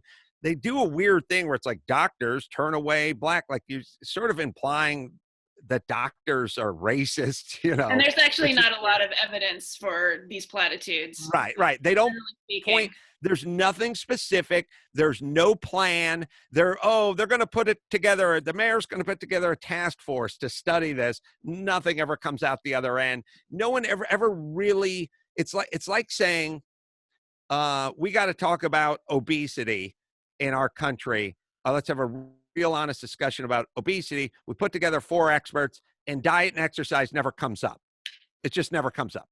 So are you intellectuals actually interested in really solving this problem in a real substantive fashion that could help generations from now, or not? Well, the answer is you want the kudos of bringing it up. You want all the that boys of bringing this thing up. You want credit for introducing it, and then right. And so what happens is disingenuous hero who's over at MSNBC, when the mayor of Chicago's explaining that people of color are affected 3-to-1 over their white counterparts, don't offer any solutions, but you grunt. You go, and then we'll have this 11-minute symposium. And then when we're done, we'll move the fuck on, and no one will be any wiser. And then at the end, you'll announce it's time we have a honest dialogue about this subject. A reckoning. Yes. And we've learned nothing, and we've come no closer to any answers. But you, my dear, are a hero for bringing it up. Well, a reckoning is a great, it's just a way of saying nothing. I mean, a reckoning is not even a dialogue. It's just a sort of, a reckoning is like a privilege check in a way, isn't it? Right. It's like saying, oh, well, no, I'm a terrible person. I'm reckoning with my white supremacy. I'm reckoning with my internalized misogyny. And that doesn't mean that I'm going to solve it or really look into it. I'm just going to acknowledge that I'm just going to say the word. Right. So you say, you pose the question, do the people believe it, and who are saying it? And I'm with you. Like, look, every politician who was against gay marriage 7 years ago is for gay marriage now. Now, I don't know how much you change between the ages of 64 and 71.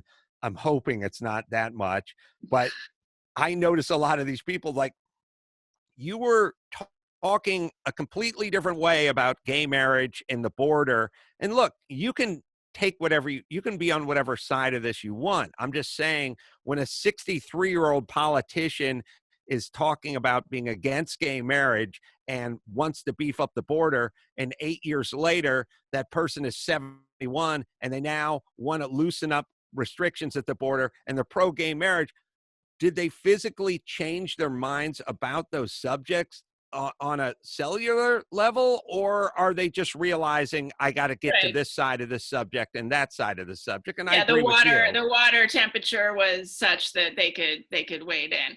I mean, it's funny. I probably watched more CNN in the last month than I've watched in the last 25 years.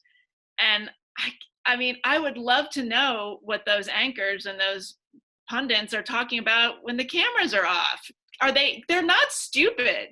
So like, when they're done reciting platitudes, what do they really think? I mean, it's been like fascinating, because the story, as these models, these statistical models for numbers of cases, numbers of deaths of coronavirus, they obviously did not pan out as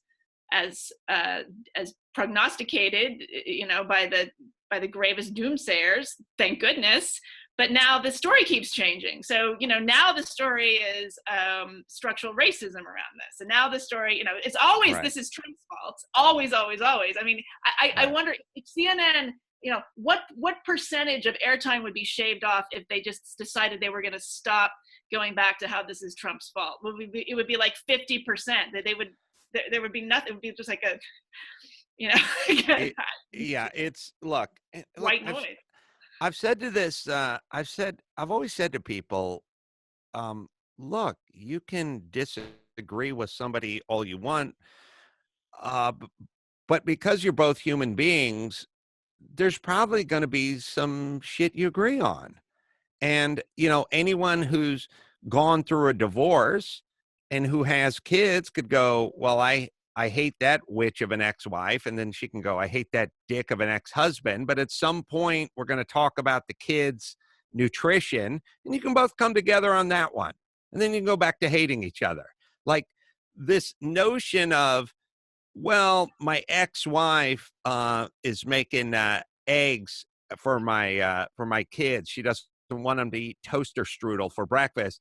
I'm sorry, you can't go, she's wrong. At that particular point, you have to go, all right, so a broken clock it works twice a day, or is accurate twice a day, right? It's right twice a day. And so hate Trump, hate Trump, hate Trump, hate Trump. And then when he goes, I blame China for this, you can go, yeah, China's fucked up. I agree. And then when he goes that dehoxy, whatever, chloroquine seems to be effective or has some promise, then you go, all right, well, maybe he's right on that one. So that's the clock that's right twice.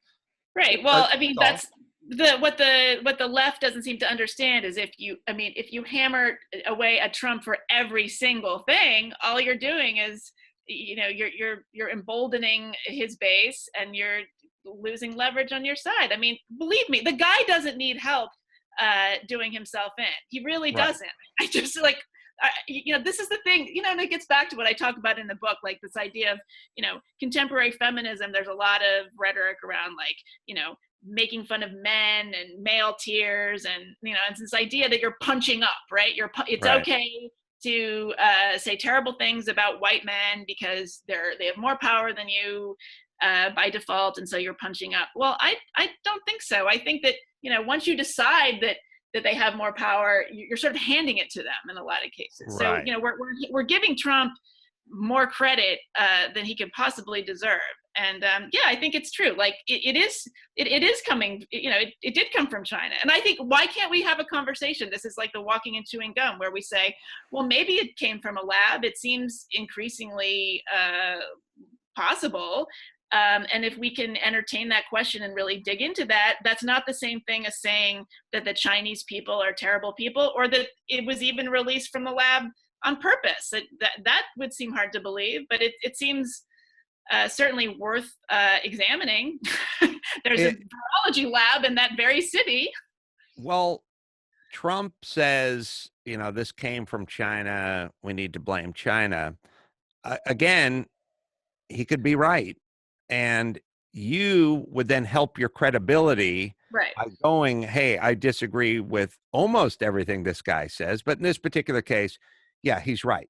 It still makes him a horrible president, a horrible leader. But in this particular case, he's right. And the other thing is, like, these catechisms, we can't even make a nuanced point without saying, like, to be sure, Trump is terrible. Don't get me wrong. To be sure, we're talking about the Chinese Communist Party, not the Chinese people. It's like, when are we just going to grow up and establish that we're going to have a thoughtful, sophisticated conversation without having to go through this throat clearing for the first third of the op-ed piece or the discussion, whatever it is? It's like, I think we can agree, Trump, not a great president. Yeah. Well, there's a version of this where, and it's something, the throat clearing. It's a very good way to describe it. And it drives me nuts. And I don't do it myself and that's part of the reason people think I'm a crass dickhead. But I mean, it's like, I say we have to look at sensible ways to reopen this economy. I live in California. We have almost nobody dead in this population, and especially in Los Angeles, and we need to open up this economy. Now, what I don't do is I don't go, everyone, obviously it's a tragedy. Anyone who lost one person, that's too many people. My heart goes out to the citizens of California who lost a loved one, and it's a tragic. I lost my nana and my grandpa some years ago. Fuck that. We're not fucking retarded. Well, what does it say about us as a culture if we numbers. have to go through that? And it's like, you go, I want to blame the Chinese government. Now, listen, I have many Chinese friends. I'm not a racist. I love bok choy. But But this is not an indictment of it. Stop. We get it. You're not a fucking racist. Well, it's grow up. It's really, you're not acting like a grown up.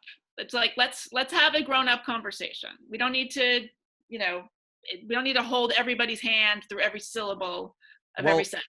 As somebody who's in the media, and by the way, when I make those statements, then heroes on the internet tweet me. It's like, you want to talk to the families of the people who died? It's like, oh God damn, what the fuck? How old are you? That to me is in bad faith. That's just, what is that about? Like, and then I always go, what are they getting out of that? It's some kind of visceral self-soothing. Weird. All right. So for you, here's a question. I'll set it up for you. I'll tease it, but Dr. Drew always says, like, where are we going? What's going on? I said, I think CNN and many news outlets have made a deal with the devil. They're like a patient in the hospital and they've had some back surgery, and the person says, go ahead and hit the morphine button if you feel any pain, but don't overdo it. If you just keep doing it, your body's going to push back and it won't provide the relief. Do it once every 2 hours at the most. And the person gives it a shot and they go, God, that felt good. And then they give it a shot a half hour later and they go, fuck, that feels great. And now they're just running on it. You know what I mean? They just keep hitting it. And I've done a little thing. I have younger guys who work for me, and I've said to them, what do you think? Like, when you see a story on CNN now, what do you think now versus 8 years ago or 10 years ago or 4 years ago? And they go, I hear something now on CNN. I go investigate it. I do not take it at face value. I do not anymore. And I think, well, that's what happens when you kind of make that deal with the morphine devil. By not every once in a blue moon saying that somebody on the other side or somebody you formally disagree with may be right on this point, you are fucking your credibility long time. For big picture, you're fucking it up, because I watch CNN or MSNBC now. I'm barely listening. I'm like, I can't, they start off with more dead than 9/11. And I'm like, okay, that's a nothing burger. I don't know what that fucking means. And then they go, things may never be the same again. And I go, what the fuck are they talking about? Like, I'm now at the point where almost everything I hear, I have to run it through some sort of sensible filter to figure it out. Is someone who worked for the Times and worked for news outlets and has such a background in base in that. I want to tease it, but I want to do a quick spot and take a break. But I want you to think about is this a deal that they're kind of making with the devil? And what's this going to look like big picture for these news outlets? And I get it. You're riding high now and everyone's in a fever about it, but where are we going to be in 5 years from now? Like, what are you doing long term to your reputation? And I want it from someone who's been inside, like Meghan Daum. So we'll do that in 1 second. First, let me hit Bet Online. Nothing to bet on, right? Well, wrong. There's plenty of stuff going on. How about you bring some Vegas online poker and blackjack into your den or living room and have some fun with that at Bet Online. Miss the NFL? They have a live daily Madden NFL 20 simulators to wager on, plus Survivor, Big Brother, American Idol, stocks, even Nathan's hot dog eating contest coming up. Tune into the end of this podcast, and you can check out Rob Cesternino's interview with Joey Chestnut. That's the guy who wins the hot dog eating competition every year. And Bet Online's Dave Mason on the Bet Online Quarantine Challenge this weekend. Bet Online, our exclusive partner at Podcast One. You sign up for a free account with the promo code Podcast1 for your sign-up bonus. Visit betonline.ag. Don't forget, use the promo code Podcast1 for your sign-up bonus. Bet Online, your online sportsbook experts. All right, we'll take a quick break. We'll be right back with Meghan Daum, and she will answer that pressing question right after this.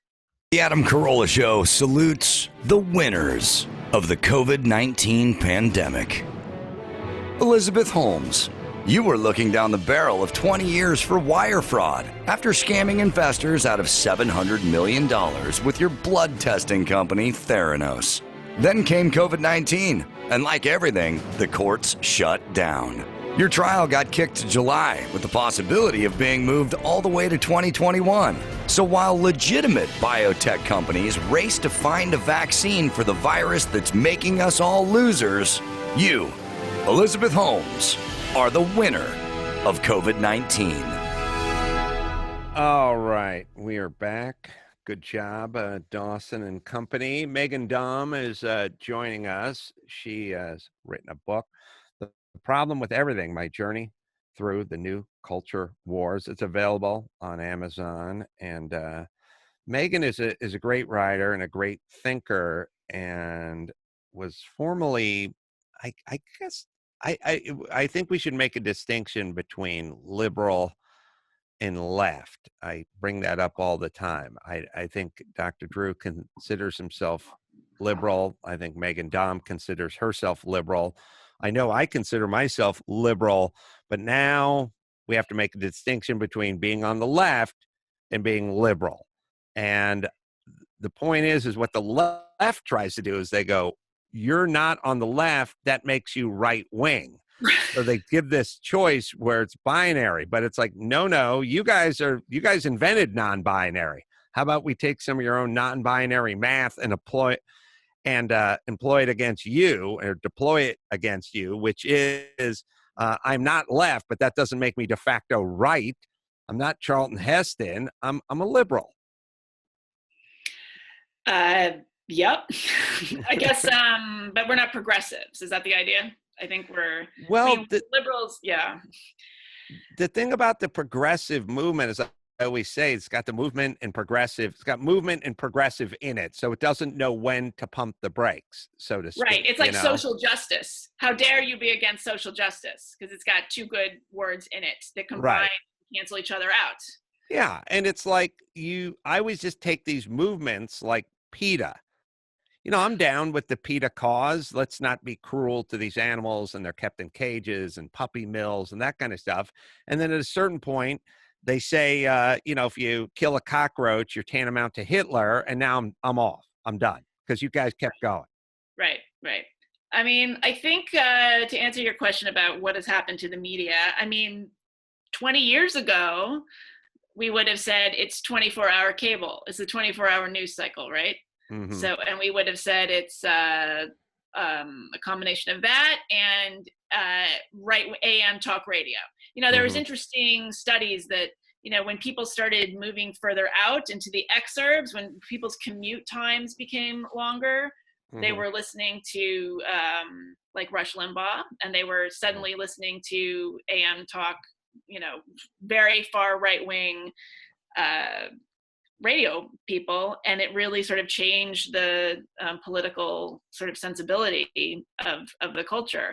So, but that was, that was a while ago now. I have to say, I just think that the metabolism of social media and of Twitter in particular in the journalism sphere is, again, that it rewards hyperbole, it rewards very binary sort of thinking.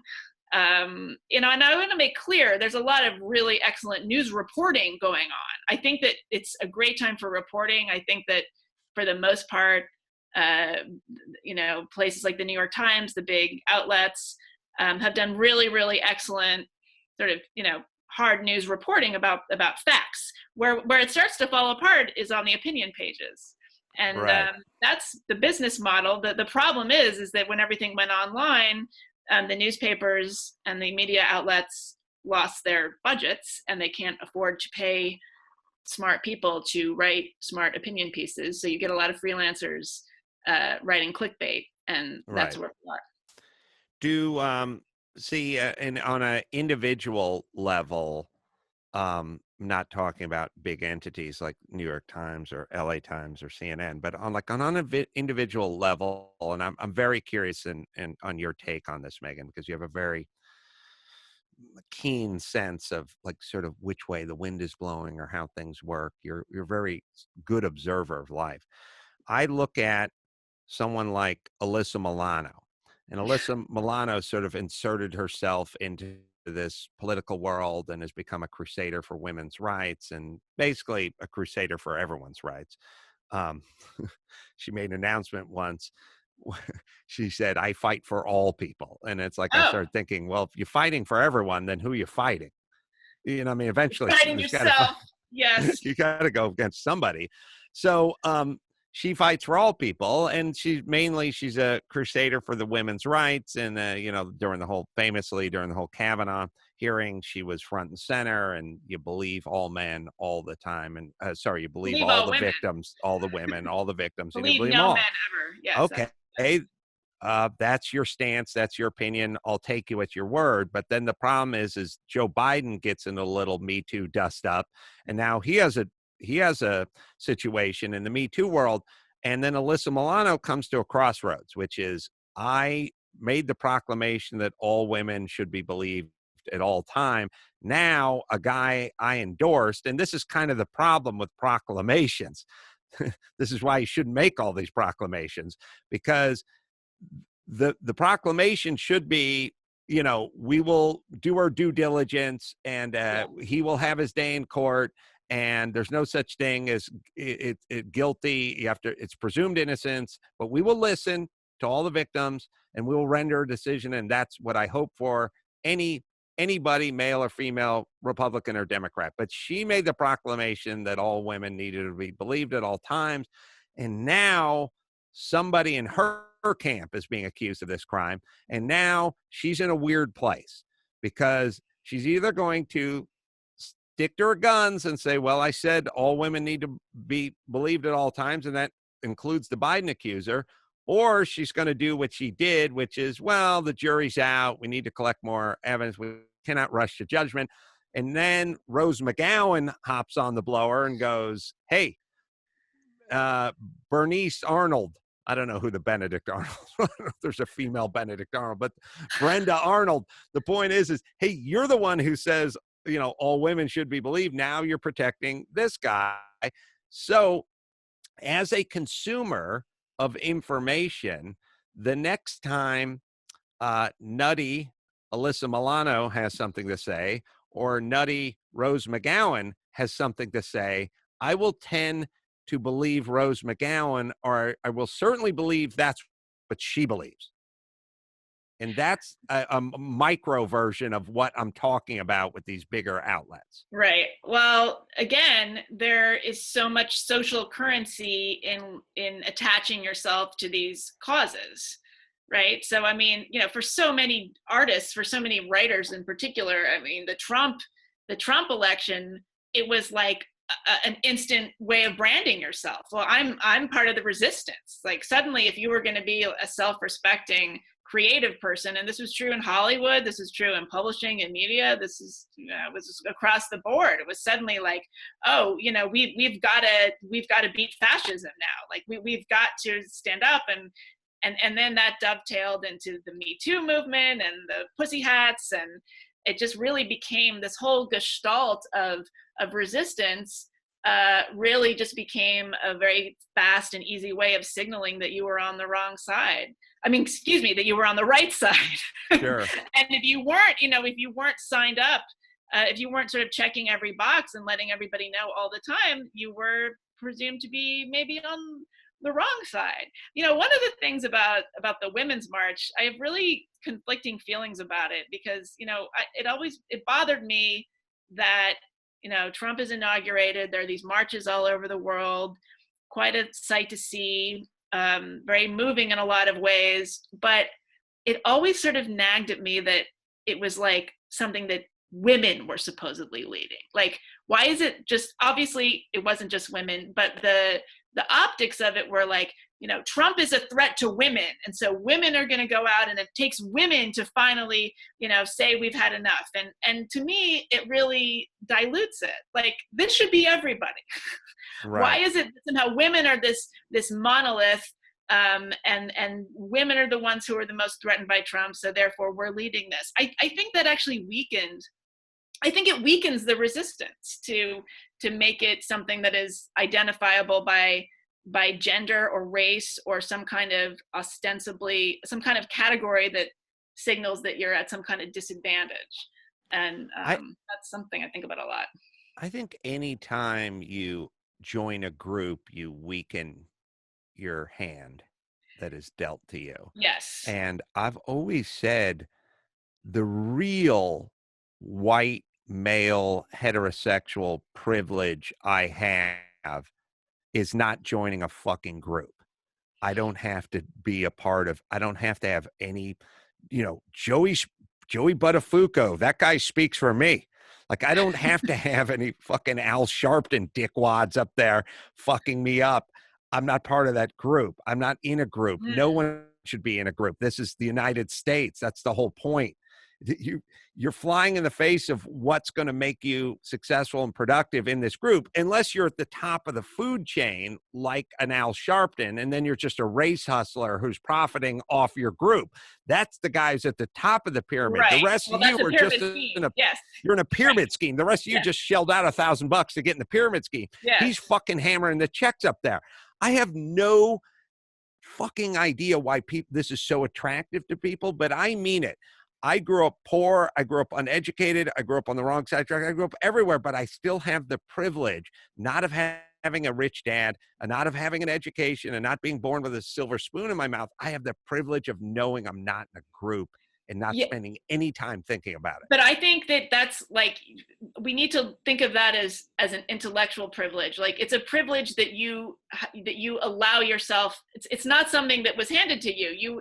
You took advantage of your intellectual independence.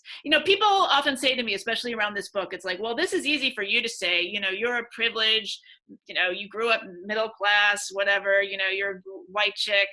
So it's easy for you to criticize contemporary feminism. It's easy for you to criticize these movements. And, my answer to that is, like, I'm not really speaking as a white feminist. I'm speaking as somebody with a certain kind of bullshit detector.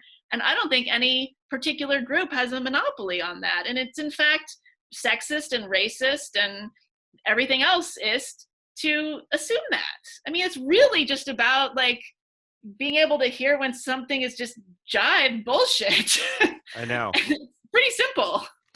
Well, how is this affecting you and your bottom line? I know, I know the biggest, for me, I make a lot of documentary films, and the business model for documentary films is you make a documentary film and then you take it to Sundance, and then there's a bidding war, or you get paid, or someone purchases it. And Harvey Weinstein bankrolls you. That's right. It's all out the window. At Sundance, I have not had any of my films accepted at Sundance. And, one could say, well, maybe that has something to do with the product. And you always have to internalize, you go, well, maybe I could make a better product. But my last film, Uppity, which wasn't accepted to Sundance or Tribeca or any film festival, South by Southwest, since that movie's come out on Netflix, I've had Brian Koppelman from Billions on Showtime, who got together with John Singleton first was involved with wanting to make it into a series, and then tragically died. Now Don Cheadle is involved with trying to do it. We've had Mahershala Ali's production company reach out to us to try to make it into a feature, and we've had Atlas Entertainment, who does like Wonder Woman and all these mega movies, want it. So obviously the product is there. I mean, obviously people think it's a good story and a good idea and so on and so forth. It has one review from a critic on Rotten Tomatoes from a guy who's sort of from a conservative publication. And the first thing the guy says in it is, how come there's not more reviews of this movie? It seems insane that there's no reviews of it.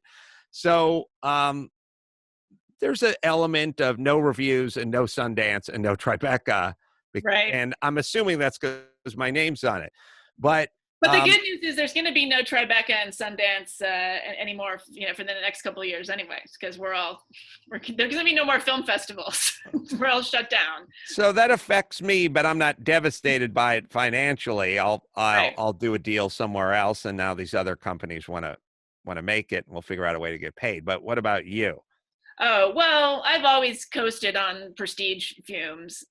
So it's not really a financial issue. It's sort of more like it's been a really interesting time psychologically. I mean, when I was on book tour, it was so strange because the book came out and it was getting reviews, and exactly as I anticipated, it got slammed in, places that in the past have, been reviewed me. I've been in the embrace of places like the New Yorker and the New Republic.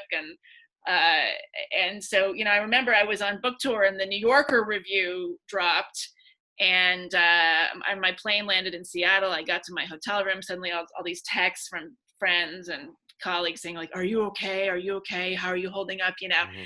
And it turned out I had gotten this like annihilating review in the New Yorker. And I remember thinking like, oh, I was like, this is so disorienting. And I knew it was going to happen. Like I was able to keep my head together. But I even had these moments where I'm like, I'm glad my parents are not alive to see this, because to them, the New Yorker was like everything that you aspired to be. And like, if you had the New Yorker in your house, it said something about you, no, it didn't matter if you actually read it. And so I was kind of freaked out. And then I went and did an event that night in Seattle, and it was packed. People were packed in. They wanted to talk about these issues. It was like standing room. I did a little reading. I did a conversation with the audience. It went on and on and on. They were saying, thank you for writing this. Like, there's all these things that we want to talk about. And these were not conservatives. This was Capitol Hill in Seattle. These were professors and architects and lawyers and all kinds of people. And it really was so striking that, like I said earlier, it's for the first time in my career, and maybe even in, modern media history, the people on the inside, the people, the gatekeepers, the cultural gatekeepers, the people programming film festivals, the people editing magazines, the people writing opinion pieces, are less sophisticated in their thinking and less interested in nuance than like a random group of people who show up at a bookstore event. And so it really forced me to recalibrate some of my values. Like, so instead of getting all upset about what the New York Times or the New Yorker or the New Republic says about me, I realized that there are exponentially more people out there in the world than are probably reading New Yorker reviews that do want to talk about this stuff. And, like we are in a conversational chokehold in this culture, and people are dying to get out of it. And so it's really just a matter of figuring out how to reach them. How do you deal with, and it's something I kind of grapple with, there's a lot of people who do not know what's going on and who will not admit the existence of what's going on. So if you say to them, I made a documentary, and they go, oh, that's cool. Did you take it to Sundance? And I go, yeah, it got rejected. Oh, did you try Tribeca? Yeah, rejected. How about South by Southwest? Rejected. How about Cannes? Rejected. Oh, but you say it's a good documentary? Yeah, it's excellent. Oh, it is? Yeah, it's an excellent documentary. Well, why would Sundance?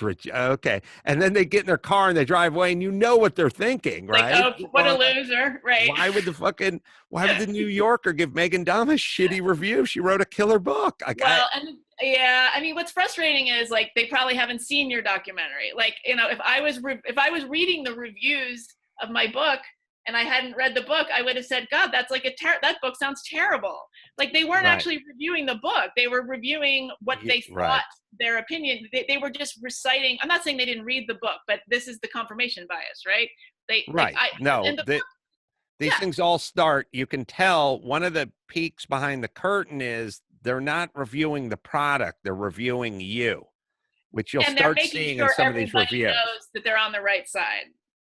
They're making sure everybody knows. And again, like 25 years ago when I started my career, I've had people mad at me my whole life. I was an opinion columnist in the Los Angeles Times for 10 years. I got hate mail every hour, right? I had people saying mean things about me all the time. but the thing is, 25 years ago, I would write a controversial piece, like the piece about HIV, for instance, and I would get a lot of angry letters to the editor. And, you know, if Twitter had existed, I would have been dogpiled there. But the difference is that the editor would then give me another assignment. Like, that was the job. Saying something complicated and making people angry was the job.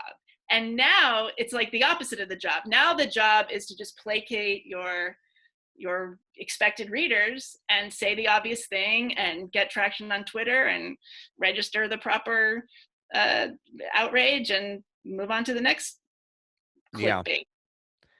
Yeah, I know. It's like, as I referred to earlier, like we're trying to solve the problem of Black and brown people being more affected by the coronavirus, announcing systemic racism and then being counted amongst those who are angry about it. By the way, I do like it. The funniest thing is when the mayors of this city who've been mayors for long periods of time, they find out this information and it turns out they are outraged. Like, they're angry about it. I like the notion that they're angry. It's your watch. It's your constituency. What are you doing? But either way, nothing ever happens.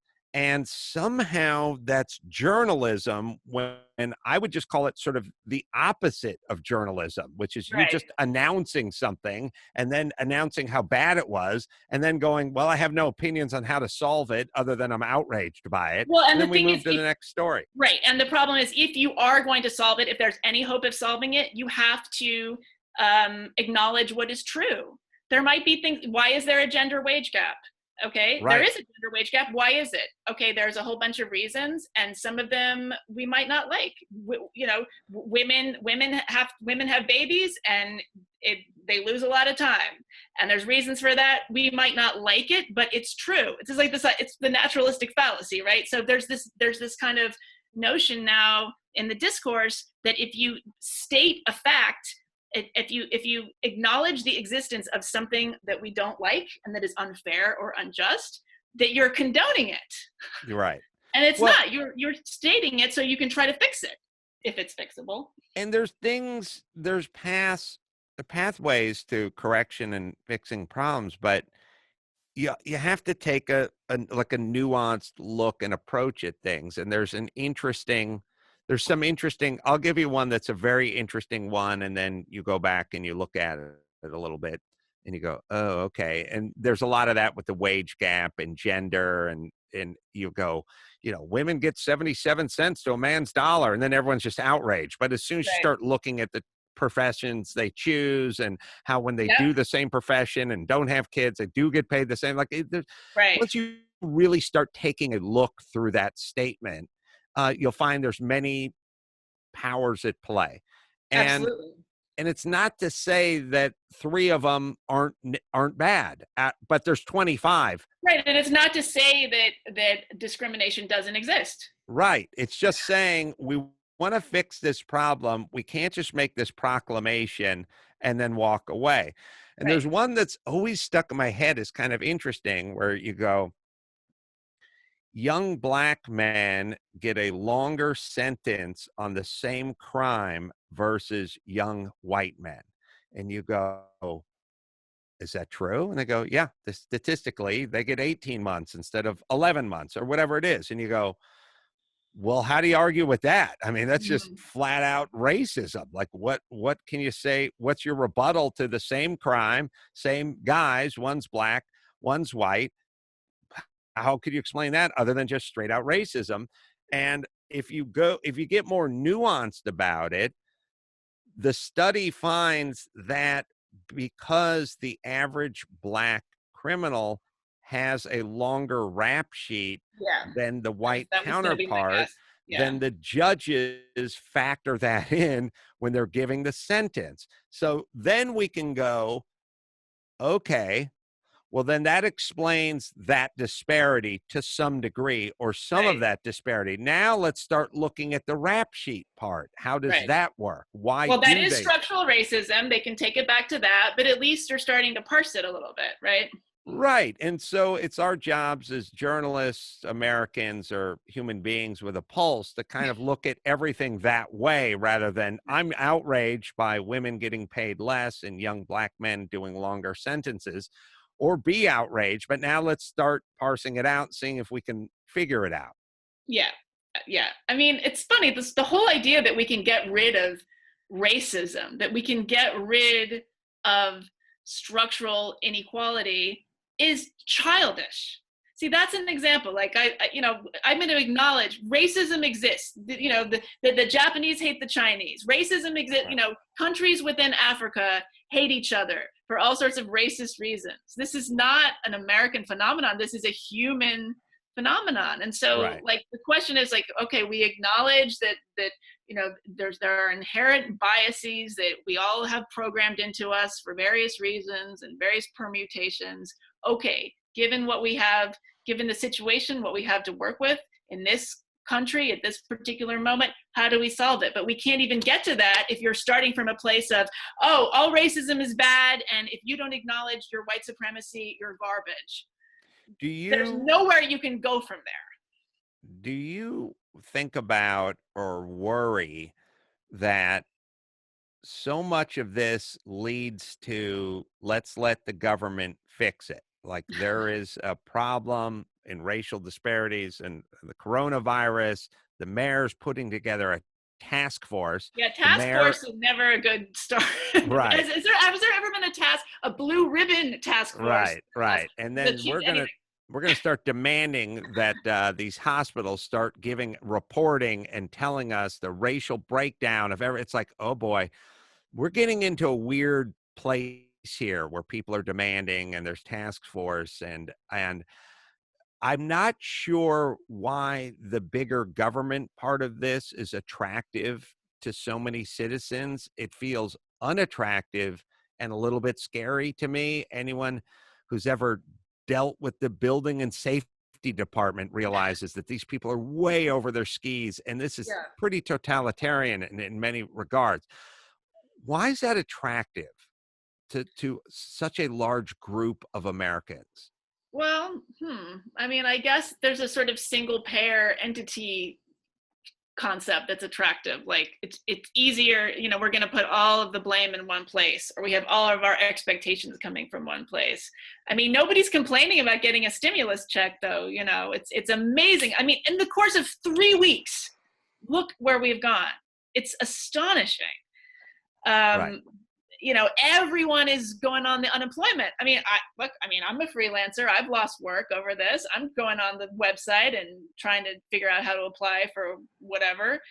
I guess it's attractive because it's just easy to grasp. If we're going to rely on the private sector, which again, in the beginning you said, we're living in interesting times, and my feeling right now is that it's not that interesting because it's very literal and it's very visceral and everybody's having their sort of, expected on-brand emotional reactions. But I think as we continue to move through this and really look at the medicine, and if this is like a really strange virus that does unexpected things, and the layers of sort of epidemiological and sociological layers are sort of fascinating. I think that could get interesting. And then we could look, okay, what is the private sector going to do? I mean, if Jeff Bezos was running the portal to get your unemployment check, we would have had it within 2 business days. Would we not have? Well, that's sort of my approach to things, which is for those of you who want the government to do everything and sort of hand them the reins, in other words, and let them kind of take over in even more encompassing way than they are now. When have they ever really come through? I mean, the school system where I live is LA Unified School System.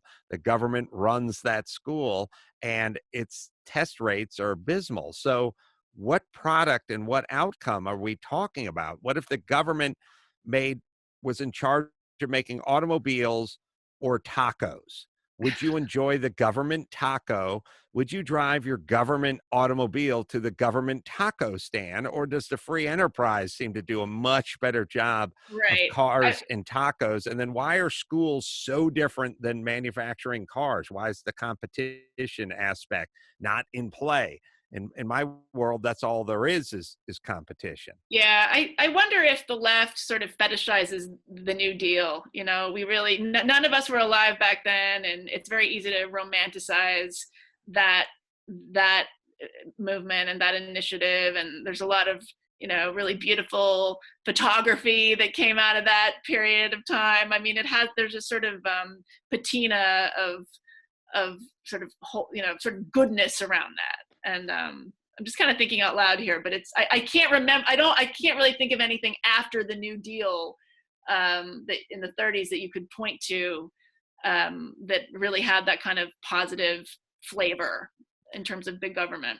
Well, you know, the thing that's weird is so many people who sort of go to bat for bigger government, whether they know it or not. They want them to take over healthcare, whatever it is they're preaching about. The next sentence out of their mouth is how the government botched this, and they're horrible at that, and big government is evil, and they're horrible, and these endless wars we're fighting in lands unknown. You know, it's like, well, are they the panacea, and are they going to fix everything here, or are they this big horrible entity that's that's in bed with the military industrial complex and is squandering young lives and spending billions of dollars? Like, which is it? Do you hate them or do you love? Yeah, pick a lane. At least I'm consistent. I'd like the endless wars to end, and I'd like to bring in the government, rein in the government a little. You're telling me they're evil and incompetent, and you want them to run everything stateside. That's. I mean, again, I think this is one of these things. It's because we don't have the vocabulary to say, well, this thing works and this thing doesn't work. I like a little bit of this. I like a little bit of that.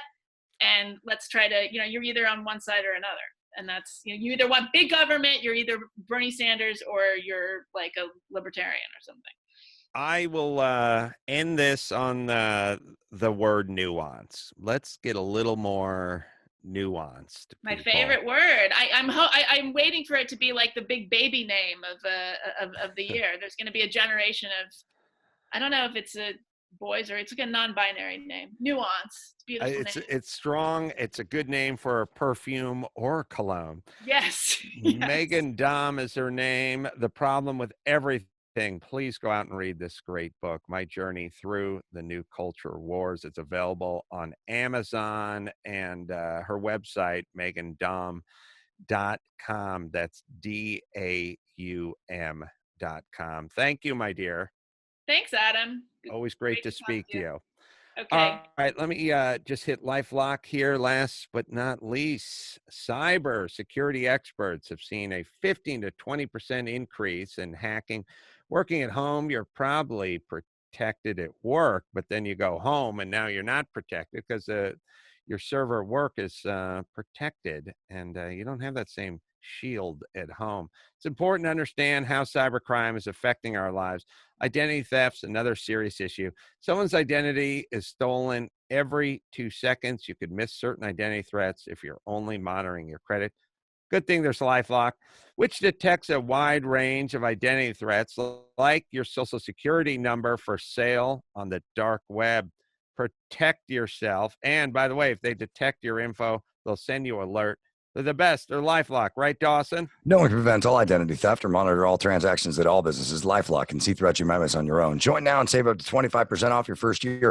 Call 1-800-LifeLock or head to LifeLock.com. Use promo code Adam. That's promo code Adam at LifeLock.com for up to 25% off. I thank Meghan Daum for joining us, and of course, Bald and Gina, as per usual. Hopefully, we'll have that groundbreaking doctor on tomorrow's show. If you want to pre-order my book, go to Amazon.com and just punch in "I'm Your Emotional Support Animal." Dawson and I have been working hard on the audiobook. I think you can pre-order the audiobook as well. Go to Chassy, CHASSY.com, and check out some of these Blu-rays of some of these cool movies we have over there. And until next time, Adam, for Meghan and Gina and Bald, saying mahalo.